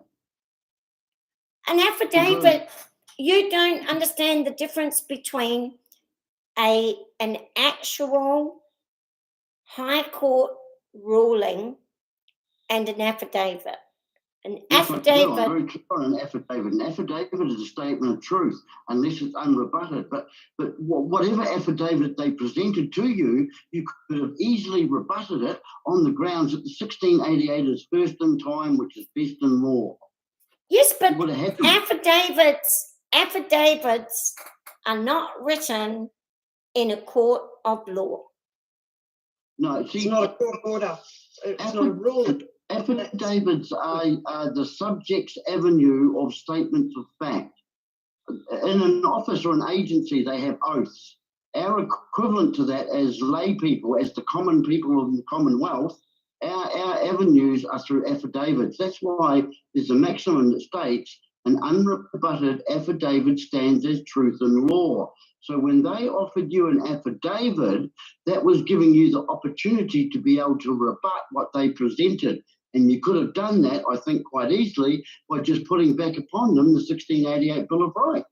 No, because they would have gotten me out of the courts, which is what they want me to do, to be out of the court, because they do not want me to get any of my 1688 recognised in a New Zealand court of law. And that's why I don't do affidavits, because I want to have a court stamped, sealed document, not a letter. I could have written to the Prime Minister's office months ago and asked for an affidavit, and I would have gotten one. An affidavit, might as well go and wipe my ass with it for the good that it would do me, because an affidavit does not go into court records. Nobody even knows it exists. But my goal is to get public attention that this 1688 exists. And had they have sent me an affidavit, it would have gone dead into a drawer, and I would not have achieved any of my goal. And the common law groups are determined to keep us out of the court, and I'm determined to go against them and take us into the court. And because that is my right to go to the court, and it's not fair that the Human Rights Act is going all through our court, spending hundreds of millions of dollars, and I wanted to get one court document and get a few days in the court for our 1688 that hasn't been heard in 46 years, 47 years since that was last put in a court of law. I believe that we should be allowed to have one case for bringing it into the court. And the common law people are determined to keep us out of the courts, and that's why I'm so angry with the common law people, because they are the ones that have caused all these blockages. It is them that have caused it. And it's very annoying to me that they've done that to us, because all these laws that have been put in place to block us have all been created due to the common law madness, the madness of it. And as I say, taking half a case to court and dumping it halfway through, clogging up the court with dozens and dozens of things saying, we don't recognise your jurisdiction, and where are the borders of New Zealand, and New Zealand doesn't exist, and your courts don't exist, and all of this, and the birth certificates are something, and then the whole mantra about the birth certificates, and then we don't recognise the judgment, we don't recognise the courts. All of this bullshit has clogged up our courts, and nobody's allowed to use the courts anymore because of it. And I believe it was a deliberate attack by America that came out from David Wynne Miller. He started it, David Wynne Miller and Russell Gould, and there are videos that have been put out, and the other the other one, Kevin Arnett, all of them that started all this bullshit. And what were they all into? Bitcoin, and what's that other computer generated? They were all money orientated. They've made millions of dollars out of this, and they've been all through our native people, caused havoc through all our native people, getting them to go against the Queen and throw the Queen out and all of this. These common law people were sent out in a cyber attack by America, in my opinion. And then the last man in the Senate committee that spoke out and said that this is indeed the case, he was killed a couple of days later. Yeah. And so there's a whole thing going on, wanting to keep us out the court and wanting us to go to their ITNJ crap and their what's the other one that they've got? The affidavit. Criminal court. Yeah, they're all Law court. sort of running people around. Jump in here? Eh? Can I just jump in here, please, my dear lady? Yes. I do a common law group over here in Perth, and I see that there are quite a number of these other common law groups around, and I do disagree entirely with what they are doing. What I see is all these people trying to get out of the system, and I'm desperately trying to get it through their, for want of a better word, their thick heads, that it's not about getting out of the system, it's about getting the system out, and the corruption that is in our system. And I am a wholeheartedly full believer in getting our things into their courts, because at the end of the day, it's not their courts. Those courts are ours. Those courts are the people's courts. And by learning their laws, the statutes, and learning our common law of England, we then get an opportunity to use their laws against them. And with your going after that declaration for the Bill of Rights, to have a whole new declaration in 2022 that has come through a court to say, yes, that is the king of the castle, I'm behind you 100%. I feel that must be done, because then everybody can then take that document and say, here's the proof. The 1688 Bill of Rights stands today, irrefutable evidence. Here it is, been proven by a court. Whereas if they wrote that on an affidavit to you to say that it stands, you don't know if behind the scenes somewhere one of their judgy mates is going to come along and then rebut that. And rebut it. Exactly. Yeah. That's why I didn't take it. Yeah. But Norm is correct. Norm is seeing all those cases, and he's saying, well, Kate, you shouldn't have put all those cases. You should have only asked for the declaration and nothing else. But the point why I wanted to go to court was never originally about the declaration. The point that I wanted to go to the court was to fight those laws that they've put in. That was then once you've got your declaration, then you can fight those laws, Kate. That's the way I'm seeing. He's saying that, yes, he's saying that. But if you have it in that original where you're asking for the declaration, and if you get your declaration where those specific laws are spoken about, it goes straight to interlock, and you basically don't even have, and you can just take that into the court and you already win it on the interlock, and you don't have to fight anything, only just that little law there. And so otherwise I would have to get this declaration, and then I would have to take this declaration and fight the Human Rights Act. Then I'd have to take it and fight the 1990. Then I'd have to take it and fight the Health Act. And then I'd have to take it and fight S28.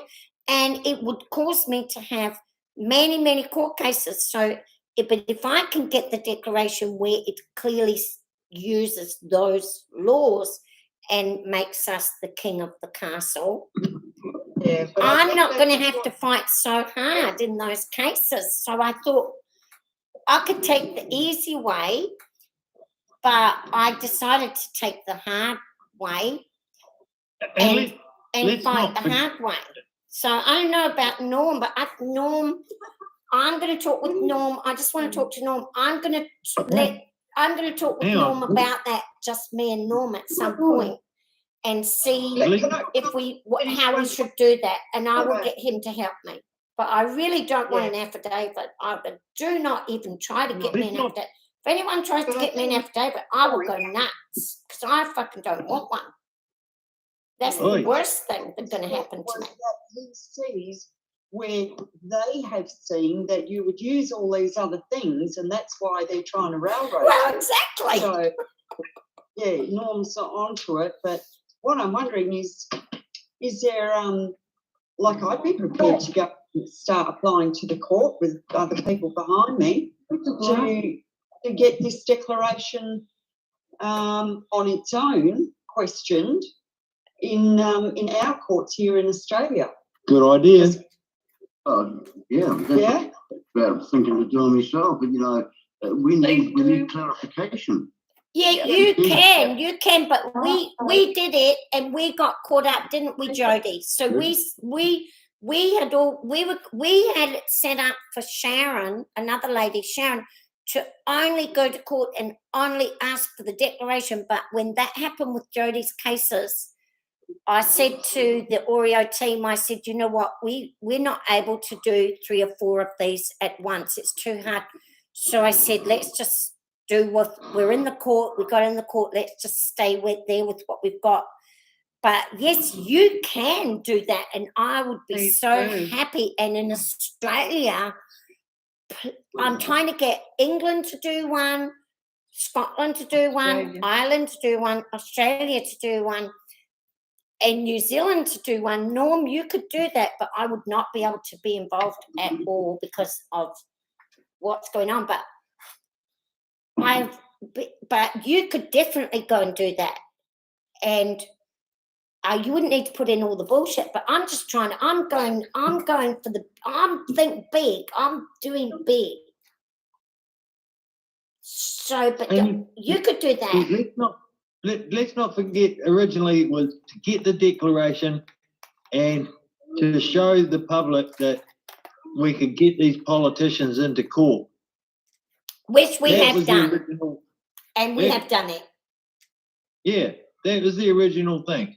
Get the declaration and show the New Zealand public that we can get these politicians into court. And we got the big fish, not just any politician. We got fucking Ardern herself. And she's coming if I pay $7,000. She's coming. So she's coming. She's not worth that much. I'm sorry. We better all stand out outside the local supermarket with our bloody cups in our hands, shaking it, going, we need donations. Not homeless, but how? Well, apparently, if you're on a pension, you can take matters into the High Court for free. Yes, you can. This is what we're all getting at anyway, isn't it? No, because I'm saying under the 1688, all commitments are illegal, and I'm saying that we shouldn't have any reason that we should not be allowed to go to the court on our 1688, because it says in there, and under the declaratory judgment, it says that we can do that, and it doesn't say that we have to be on a benefit. It doesn't say that we have to be in a group, and it doesn't say that we have to be even poor. What rich people might want to go to the court, and they might not want to pay for if their right has been violated. Why can the United Nations do it and we can't? Why? Can you just define, Kate, what they actually mean by the commitments? Well, yes. So this is our next strategy, Sandy, because I was looking at the courts of Westminster, and I was thinking I can either, because now we'll appeal to the Supreme Court, and I could actually ask the judge in the appeal court now, what does that mean? Okay, yep. And just only say, what does it mean, and make them explain it to me. So it's commitment to the king, wasn't it? It says there, so many people are talking. All right, Betty Broford's here. Betty Broford's here. Is everyone getting tired? There's 11 people on. Right, there's a bit much repeating.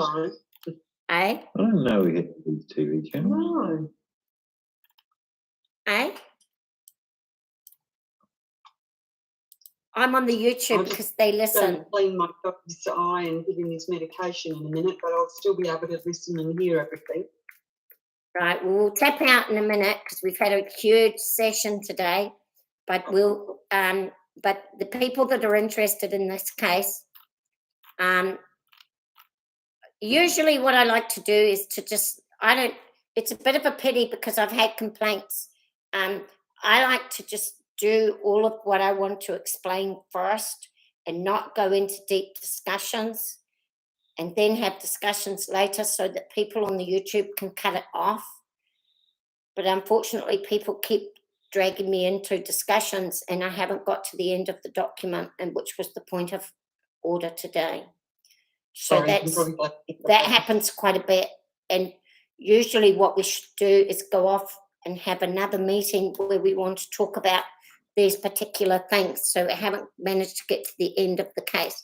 But it does actually say there, it exactly says that, here's exactly what it says, that it is the right of subjects to petition the king, and all commitments and prosecutions for such petitioning are illegal. So commitments means forcing you to pay them in order to petition the king. Does it not mean that? So that's what I will ask at the Supreme Court. And then I'll have to talk with Norm in another session, if he doesn't mind. And so we'll have to go back to the first case. I think I'll need Norm to help me sort that out a bit. we have to go and sort out and get it more refined. And so we're going to do that. But it does say here that for these striking out, it says there, an important qualification to the grounds of strikeout is that the jurisdiction to dismiss the proceeding is only used sparingly. The powers of the court must be used properly and for bona fide purposes. If the defect in the pleadings can be cured, then the court would normally order an amendment of the statement of claim. And since from reading this, I had 4 causes, I had 4 prayers. I can say that there was some stuff in there that were not legal stuff, that did a lot that didn't need to be there. But the judge could have ordered an amendment of the statement of claim. If he had have ordered an amendment of the statement of claim, that would mean that my statement of claim stays in the court and stays in the